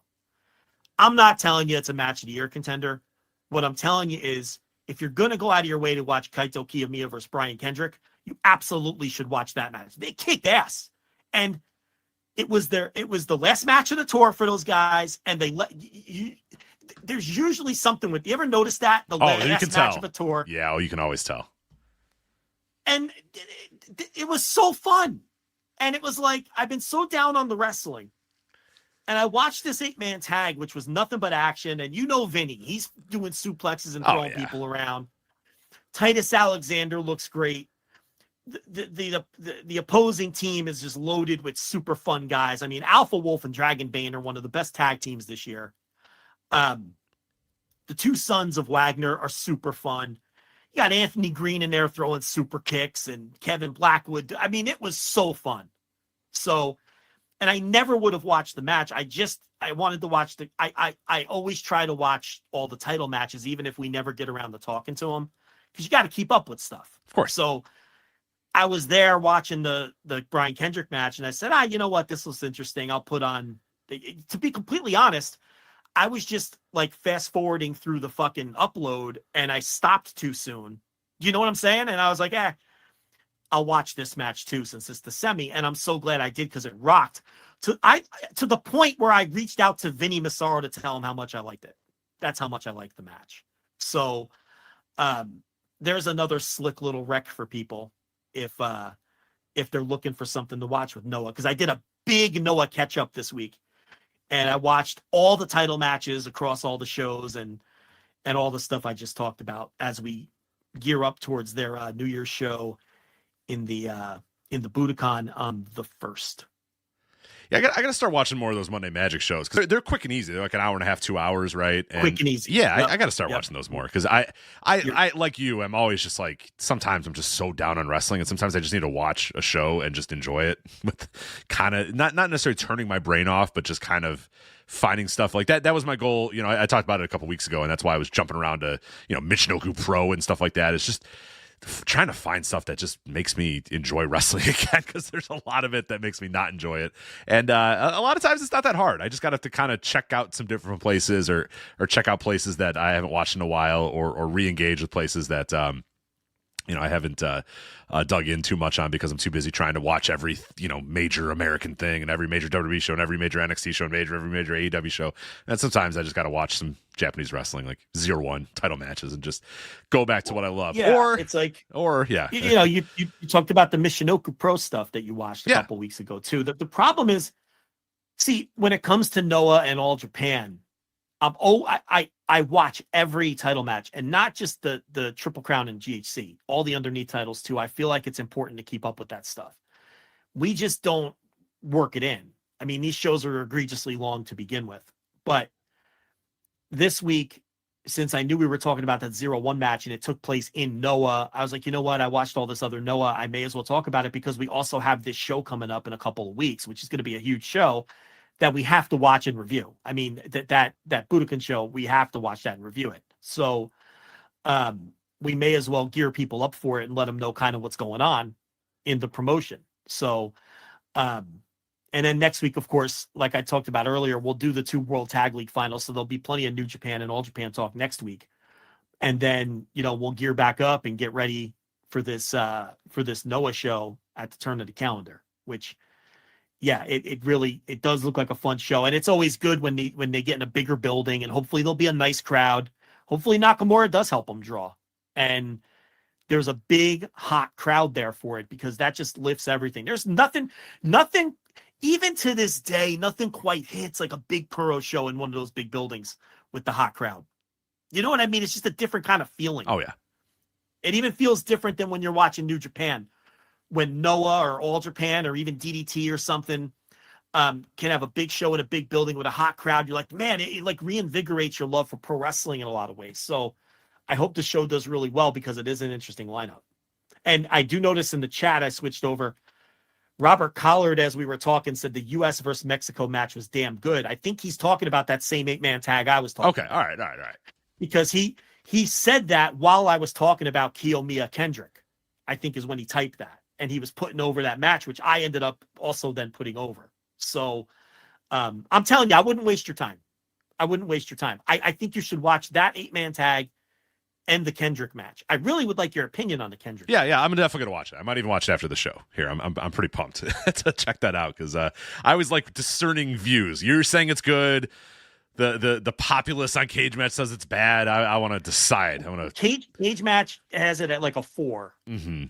And I checked our Discord after I watched it, and the Discord, no one people were talking about it, but no one really gave an opinion. So it was hard to gauge. But I figure if they liked it, they would have praised it. You see what I'm saying? Yeah. So it's like no one really buried it. They were burying Kendrick for like the personal reasons, but they didn't really bury the match, but they didn't praise it either. And the conversation in our Noah channel just kind of, there was just 2 or 3 messages and everybody moved on. So I anything I've seen has been either neutral or bad on it. I haven't seen anybody praise the match, but I don't know. I thought Kendrick really pushed him in a different kind of direction and got a really interesting match out of him. And I wasn't aware that Kendrick was still working regularly because obviously no one high profile books him because of all the shit that he said, but he's been working consistently for low profile. So it's not like they pulled him out from his couch. So, you know, he came in as an active full-time pro wrestler and, you know, cause I wasn't aware he was working. And then after, when I checked, I was like, man, he was way too good. But then when I checked, I was like, oh, okay, he's been working. It's not I thought I kind of figured when I saw that booking that they got him off the couch and just said, hey. That's what I thought too, because someone called in a favor for someone else and someone said someone, and then all of a sudden you get Brian Kendrick saying, yeah, I can come in for that show. Yeah, no problem. Yeah, I'll be there. Yeah, you look at those places he's working, it's like nothing that's on anyone's radar. So it was understandable that, you know, that I didn't, you know, think he was getting any work. I mean, it looks like he wrestled Lance Anoa'i a couple months ago. He wrestled, I don't even recognize half the people. He worked a tag with LJ Cleary. And then it's like a bunch of people I never heard of on mostly in the UK. Some promotion called Brit King Pro Rise of the Brit King Pro. I don't know that promotion. I have no clue what it sounds awful. It sounds like he something I don't want to watch. He wrestled Kota Minoura in a singles match on one of those shows. That's interesting, man. He wrestled Ben Kay. I guess the what? Okay.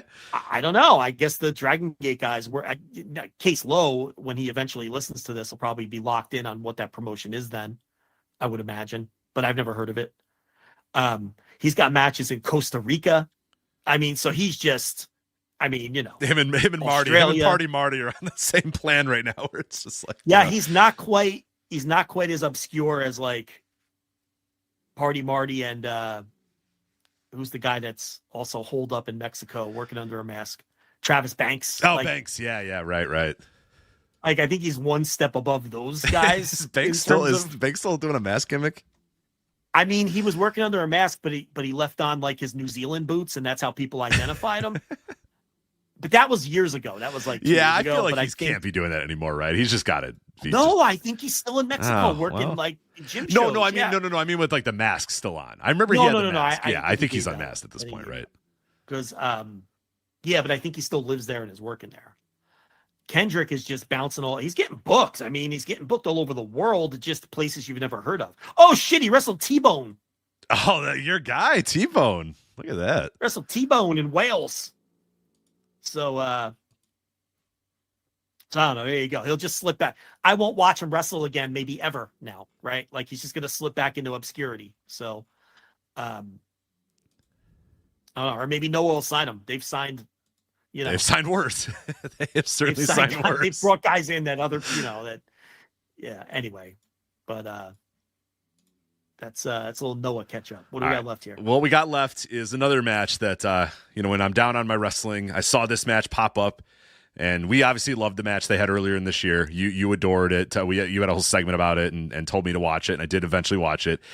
I forget their last match was a couple months ago, but it's El Hijo de Mascara Sagrada. My God, what a terrible! It's been a long day for me. And then old Fishman, but not the Fishman. The son of the Fishman, El Hijo de Fishman. Yeah. So these guys had a bloody brawl a couple months ago, I should say, and this match just the bell rang, and they just went and they fought all across this building. This is that weird building that you said had like a Bill Wennington, like a Bill Cartwright poster or something on the wall. I forget what it was. Yeah, this was the Bull Terrier match, dog collar match. This was in March, and it's on YouTube, and I also reviewed it behind the paywall. I have a written review of the match on the paywall. We talked about it here. Mascara Sagrada NG which is Nueve Generacion or whatever. It's because there's already been a Mascara. There's been a lot Sagrada of Jr. Yeah, it's confusing. And a El Hijo de Mascara Sagrada, because as Cubs fan laid out to me, like the original Mascara Sagrada has no problem renting out the gimmick to whoever wants to pay him. So this is the latest guy who has the next generation version of the gimmick. And this is El Hijo del Fishman. And they have been feuding throughout 2024. This is their 29th match on record. And there's no doubt more than that. Oh, God, yeah. There's been plenty. Some of these small indies. Yeah. And also because Mascara Sagrada is billed as something different in every promotion. Sometimes he's just Mascara Sagrada. Sometimes he's Mascara Sagrada NG. Sometimes he's Mascara Sagrada Jr.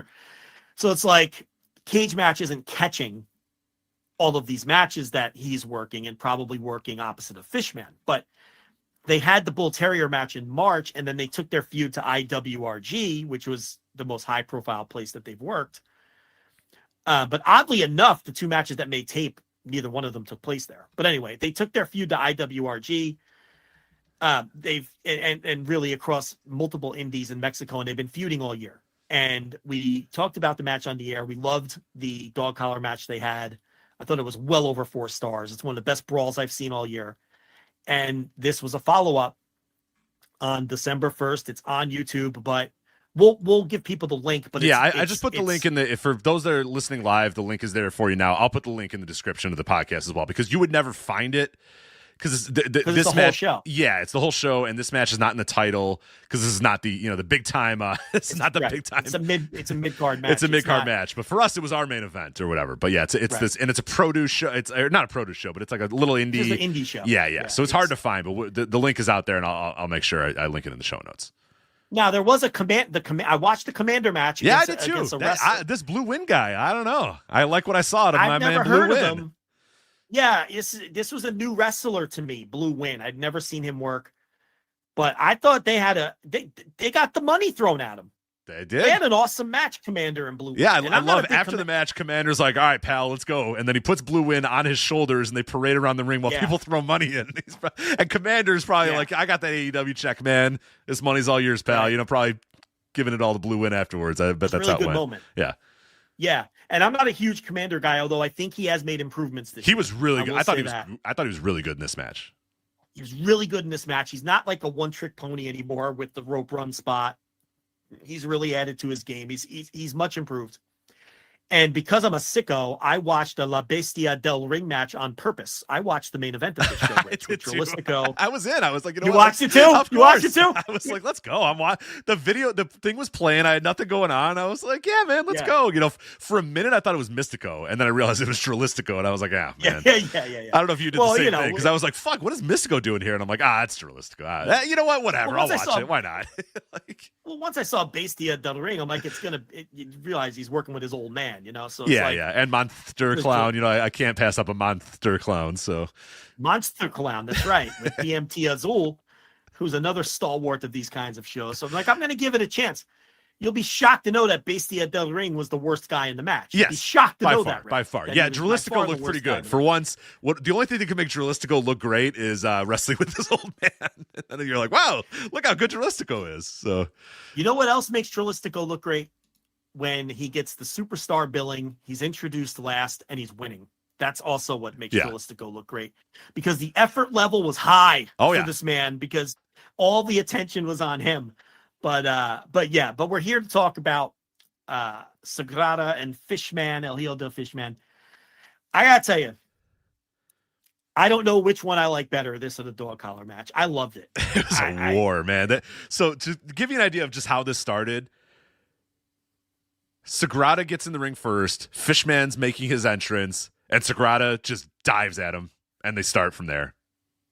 Dives at him, and Fishman takes a bump where he bumps, his back goes right into the corner of a chair, like the corner of the entrance ramp, and that's how it started.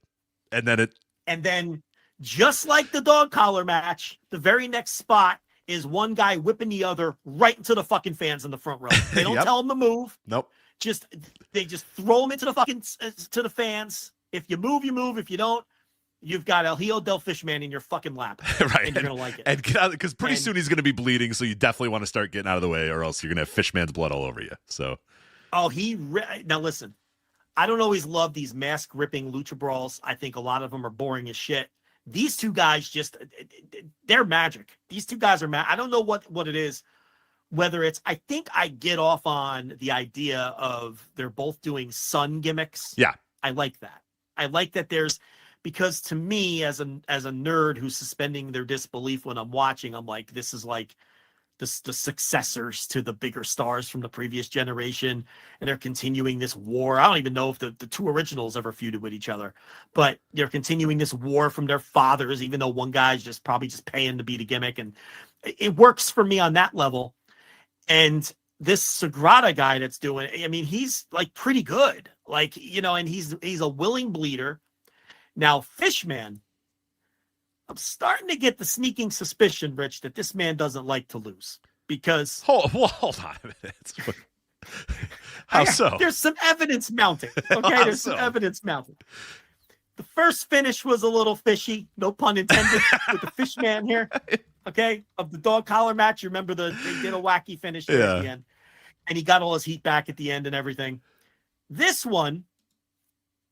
Sagrada gives him a Death Valley driver through the first 3 rows of the fucking chairs. Yes. Okay. Which, by the way, enough. These men use chairs as a weapon in just like incredible ways, where they took numerous bumps where they landed like back first, head first, shoulder first, whatever, on the corner of chairs, on the side of chairs.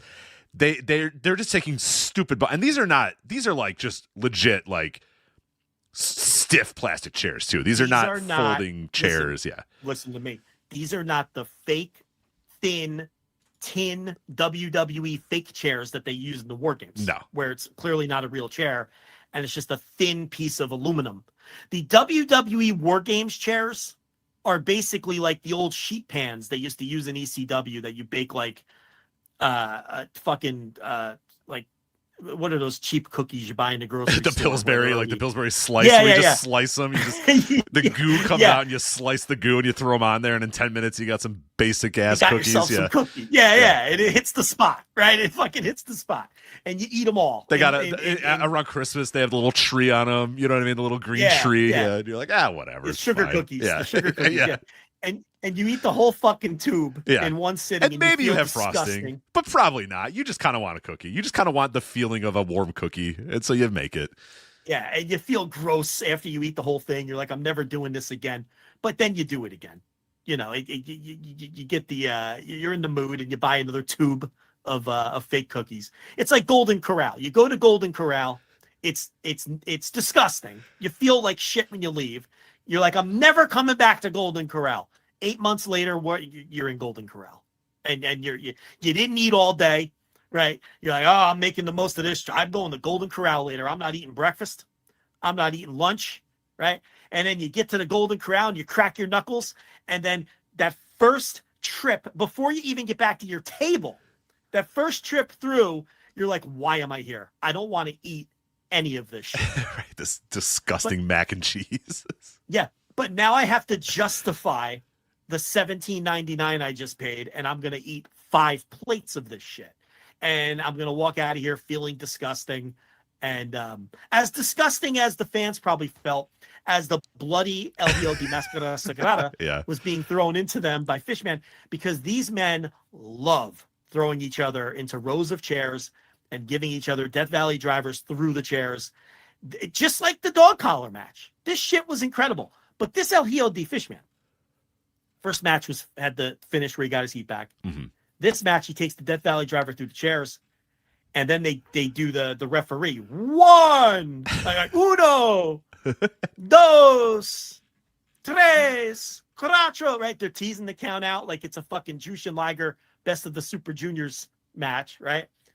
And Sagrada rolls in, and Fishman doesn't quite beat the 10 count, Rich. But did you notice he did get in there? He got in it like 10 and a half. It was like, he was right there. He was right there. Yes. He couldn't just sell the Death Valley driver and just lay there dead. He had to. No, it was like 9.9. He's like real close, and then it's like 10, and he's like, as he's exacerbatedly, he's on the apron. He's on the apron, and he's in the ring at this point. You know what I mean?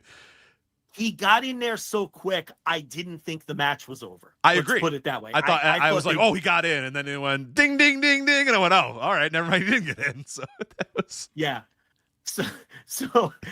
So he loses by countout, right? So he loses again to his arch nemesis here, which I have to say, no shtick, feud of the year contender. Oh yeah, I'm sorry, it's got to be. This is a feud of the year contender. Now, what I want you to do. Okay, so that's piece of evidence number 2 that this man doesn't like to lose. I want you to open up, I know you don't want to do this. Open up the Twitter app. Let me know when you've done that. Oh, no. Okay. Okay, just do what I say. Yeah. This is listener participation. I'm here. Yeah, I'm there. Okay. Go into the search box and type @RobViper. Okay. Account. Okay. Let me know when you're there. Of course. Yep. There I am. Now type Fishman. Oh, I see. Rob Viper. Type in Fishman. Okay. First result should be a Rob Viper tweet from November 24th. Yep. I have a suspicion that Hijo del Fishman does not want to do the job today in IWRG. What do you guys think? Okay. So I'm going to watch this video. Watch the video. Okay. Let's see. So Fishman did a suplex. He got rolled up. 1, 2.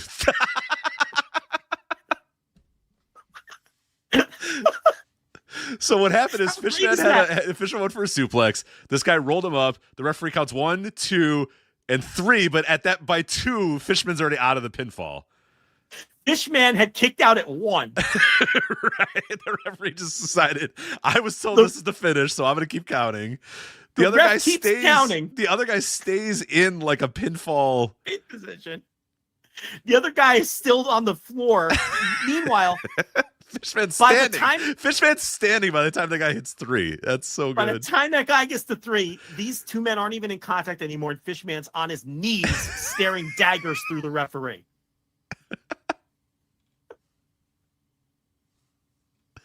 How incredible is that? I can't stop watching it. Oh my god, it's so good. Wrestling doesn't like to lose, Rich. I love it. We need more. We need more of these guys in wrestling. This is what makes wrestling wrestling. You know? I'm starting to think the Fishman doesn't want to lose. Does he have that much cachet? No. Right. That seems like a lot. He's El Hijo de Fishman. Yeah, right. You're not Fishman. You're the other. Okay. Fishman Jr. But I've seen this guy wrestle like 5 times in my life, and he's lost every match, but he never loses if you're picking up what I'm laying down. It's amazing. This guy's a hell of a worker. Yeah, he is. That's good. We're some workers, man. But another great brawl with these guys. I can't decide which one I like better. I see the finish of the Bull Terrier match bothered me. Not Fishman, making sure he kept his heat, but just the general finish. But yeah, just in terms of bloody mask gripping lucha brawls, I mean, these two guys, they just nail it every time. So, like you, I didn't watch the rest of the show, but I did watch that top 3. I watched the top 3 as well. Yeah, I didn't. I decided that was enough for me. I didn't have to go all the way back to watch the entire show. But no, there's only so many hours in the day, and I just stuck with it since I just watched the top 3. So with the guys I heard of, the rest of the show. Well, let me see. Yeah, I'm not familiar with any of these other guys. Is that like an actual Connect Jr.? Is he a real Connect? Or probably not, right? Probably not. I would. I don't. 40. I don't know for sure, but I would. 42 years old. I don't know. He was in CMLL in the mid 2000s. Okay, maybe. El Connect Jr. Yeah. And he's only ever worked as Connect Jr. Maybe. I bet you it is. Let's see. Yeah, trained by El Connect. I mean, that doesn't mean it's his son, but at minimum, it means he's the approved successor, right? At minimum. Right. Yeah, if he's trained, So- if he's trained by that and he's got the name, then at least there's something there for sure. He's not just some jabron. He's not, paying to yeah. do it. Because a lot of times you look at a lucha poster and there's a lot of guys on there, and you're like, I don't think this man is Rey Mysterio Jr. I don't know if Rey Mysterio Jr. really knows about. I don't know if Rey Mysterio Jr. knows about Rey Mysterio Jr., who works for Total Lucha Libre here in Berwyn. But hey, you know what? Good for him getting on the poster. So I don't think I've ever seen him work, but that would be the only other name wrestler that I recognize on the show, outside of that top three. Hey, but that Blue Win getting some flagship time. Good for Blue Win. Yep. Good for Blue Win. Doesn't have a cage match yet, but let's get a cage match for Blue Win and start tracking that career, because I like what I saw out of there. Like what I saw out of Blue Win. Yeah. Yeah. All right. Well, that is it for us. As we said, we'll be back next week. We already have half the show basically plotted out for next week. A lot of stuff to cover. So we'll be back next Thursday live here on flagshippatreon.com and available on the Voice of Wrestling Podcast Network feed, as well as the Flagship Podcast feed on Friday afternoons. By the way, a lot of people sending us their Spotify Wrapped and their Overcast year in review and their Apple Podcast, whatever. I always love seeing that stuff. So if you have it, and whatever podcast platform you have, if they have some sort of year in review thing, whatever way you want to share it with us, I always love seeing that. So yeah, it's really cool to see all these different people that we're the number one podcast they listen to over the course of a year or whatever. So yeah, definitely share that with us. Boosts our ego, makes us feel good. So, but yeah, really do appreciate everybody for obviously listening throughout the year and getting so high on those lists. I've seen a lot, by the way, and that's always really, really cool to see. And there's also people that I don't even know that listen to the show. Like I got tagged by some guy that I didn't even know listened to the show. There's just some random person on Instagram that's like, Voice of Wrestling. I love you guys. I listen to the Flagship every week. I'm like, I didn't even know this guy was. Yeah. So that's really cool stuff that, we always think that like our listeners are like the people that we see every day on Discord or the people that are always in the live chat rooms or whatever. But there's always a lot of people out there that listen to us on a Saturday afternoon or whatever and don't maybe engage with Discord or aren't subscribed to the Patreon or aren't in the comment section of Patreon. So we see you all. We know you're all out there, but let us know if you're out there. Definitely tag us. The commenters are the sickos. Right. They're the Flagship sickos.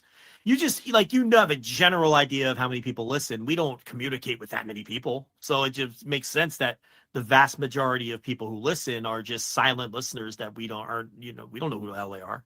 Like that guy that contacted you on Facebook. So, who was it? Maybe it was Colin Coward. What he used to say, he's like, 0.01% of my listeners are ever going to pick up a phone and try to call me. He's like, that those are just those are the hardcores, that want to call up and yell at you. Same here. The people that want to yell at us in the comments and argue with us in Discord, that's the sickos. That's the hardcore base, Rich. So yeah, there's thousands of people listening who we will never know the names of or the internet handles of. Yeah, they're the smart ones, honestly. We're the dopes that are addicted to being online. Yeah, for sure. Yeah, you are all very smart, but we do like the dopes too. Yeah. Thank you, the dopes, and the no dopes that are in the chat room, obviously every single week for the live Flagship episodes. Patreon.com/Voice of Wrestling, FlagshipPatreon.com. Make sure you subscribe to that. A lot we're talking right now, but I think we're going to up our instant reaction live game in 2025. So you're going to get a little bit more coming from that realm. Additional content on the way as well. $5 tier. The really, really good. Really excited about this. Christmas with the Captain coming back again this year, where I go over Christmas matches, moments, shows. Got Fritz Von Erich faking a heart attack on Christmas Day in 1987. That episode is in the can. That should be available pretty soon. ECW December to Dismember. I'm sorry, Joe. I'm going to jump into WWECW. You'll get a chance in 2065 when you get to it to give your take on December to Dismember. But I have now watched the show and I have some notes and I'm going to talk about it on that as well. So that's what Christmas with the Captain is going to be, is some pro wrestling / Christmas themed stuff. We do that every single year here in December, so you're going to get that over the next couple of weeks. And additional content as well. World's End, instant reaction live for that, of course, after the AEW World's End pay-per-view, but plenty of other stuff there. Written content. I have a new article just up this week talking about 10 years. That's how old I am. 10 years since Sami Zayn and Adrian Neville, NXT left bracket, our right bracket evolution, or whatever the fuck they wanted us to say, to type that thing out. So definitely did that on this earlier this week as well. So if you want to read that, right up. And Thursday Dynamite reviews, all of those stuff available to you guys over at flagshippatreon.com. And as we've been mentioning as well, you can gift a Flagship podcast, Flagship Patreon subscription to a friend, a family member, an enemy, even if it's an enemy, I don't care. Send them a gift. Send them a gift of being forced to listen to us or forced subscription to us. But you can go there. We're just details on the Patreon as well of how to do that, how to gift a subscription, and you can gift up to a year as well. So if you want to gift a year, as Joe likes to mention, though, you have to pay for it. You don't just say, "Here you go, here's a free year." You have to pay for the year and then give it to a friend. But we've seen some of those come through, and it's been pretty cool to see some new names. And they said, "Yeah, my friend told me I could, got me on this thing, so here we are." So that's good. That'll get us new listeners, and that's the best way to get new people listening to the show, new people engaging with the flagship and everything we do at Voices of Wrestling. So thank you so much to everybody who is doing that. And I think that is it for us. So that is Joe. I am Rich. We'll see you guys next time. Take care. Bye. Hello, Voices of Wrestling listener. Dave Ryan here. Have you ever wondered to yourself how many hidden gems are hidden away inside the last years of World Championship Wrestling? Have you ever asked yourself how many tenuous gags can be made about the name Mike Enos? And have you ever thought about what it sounds like for two Irishmen to interpret a very chaotic company through its B show? The answers to all this and more are just a click away. Check out Days of Thunder every second Thursday on the Voices of Wrestling Podcast Network.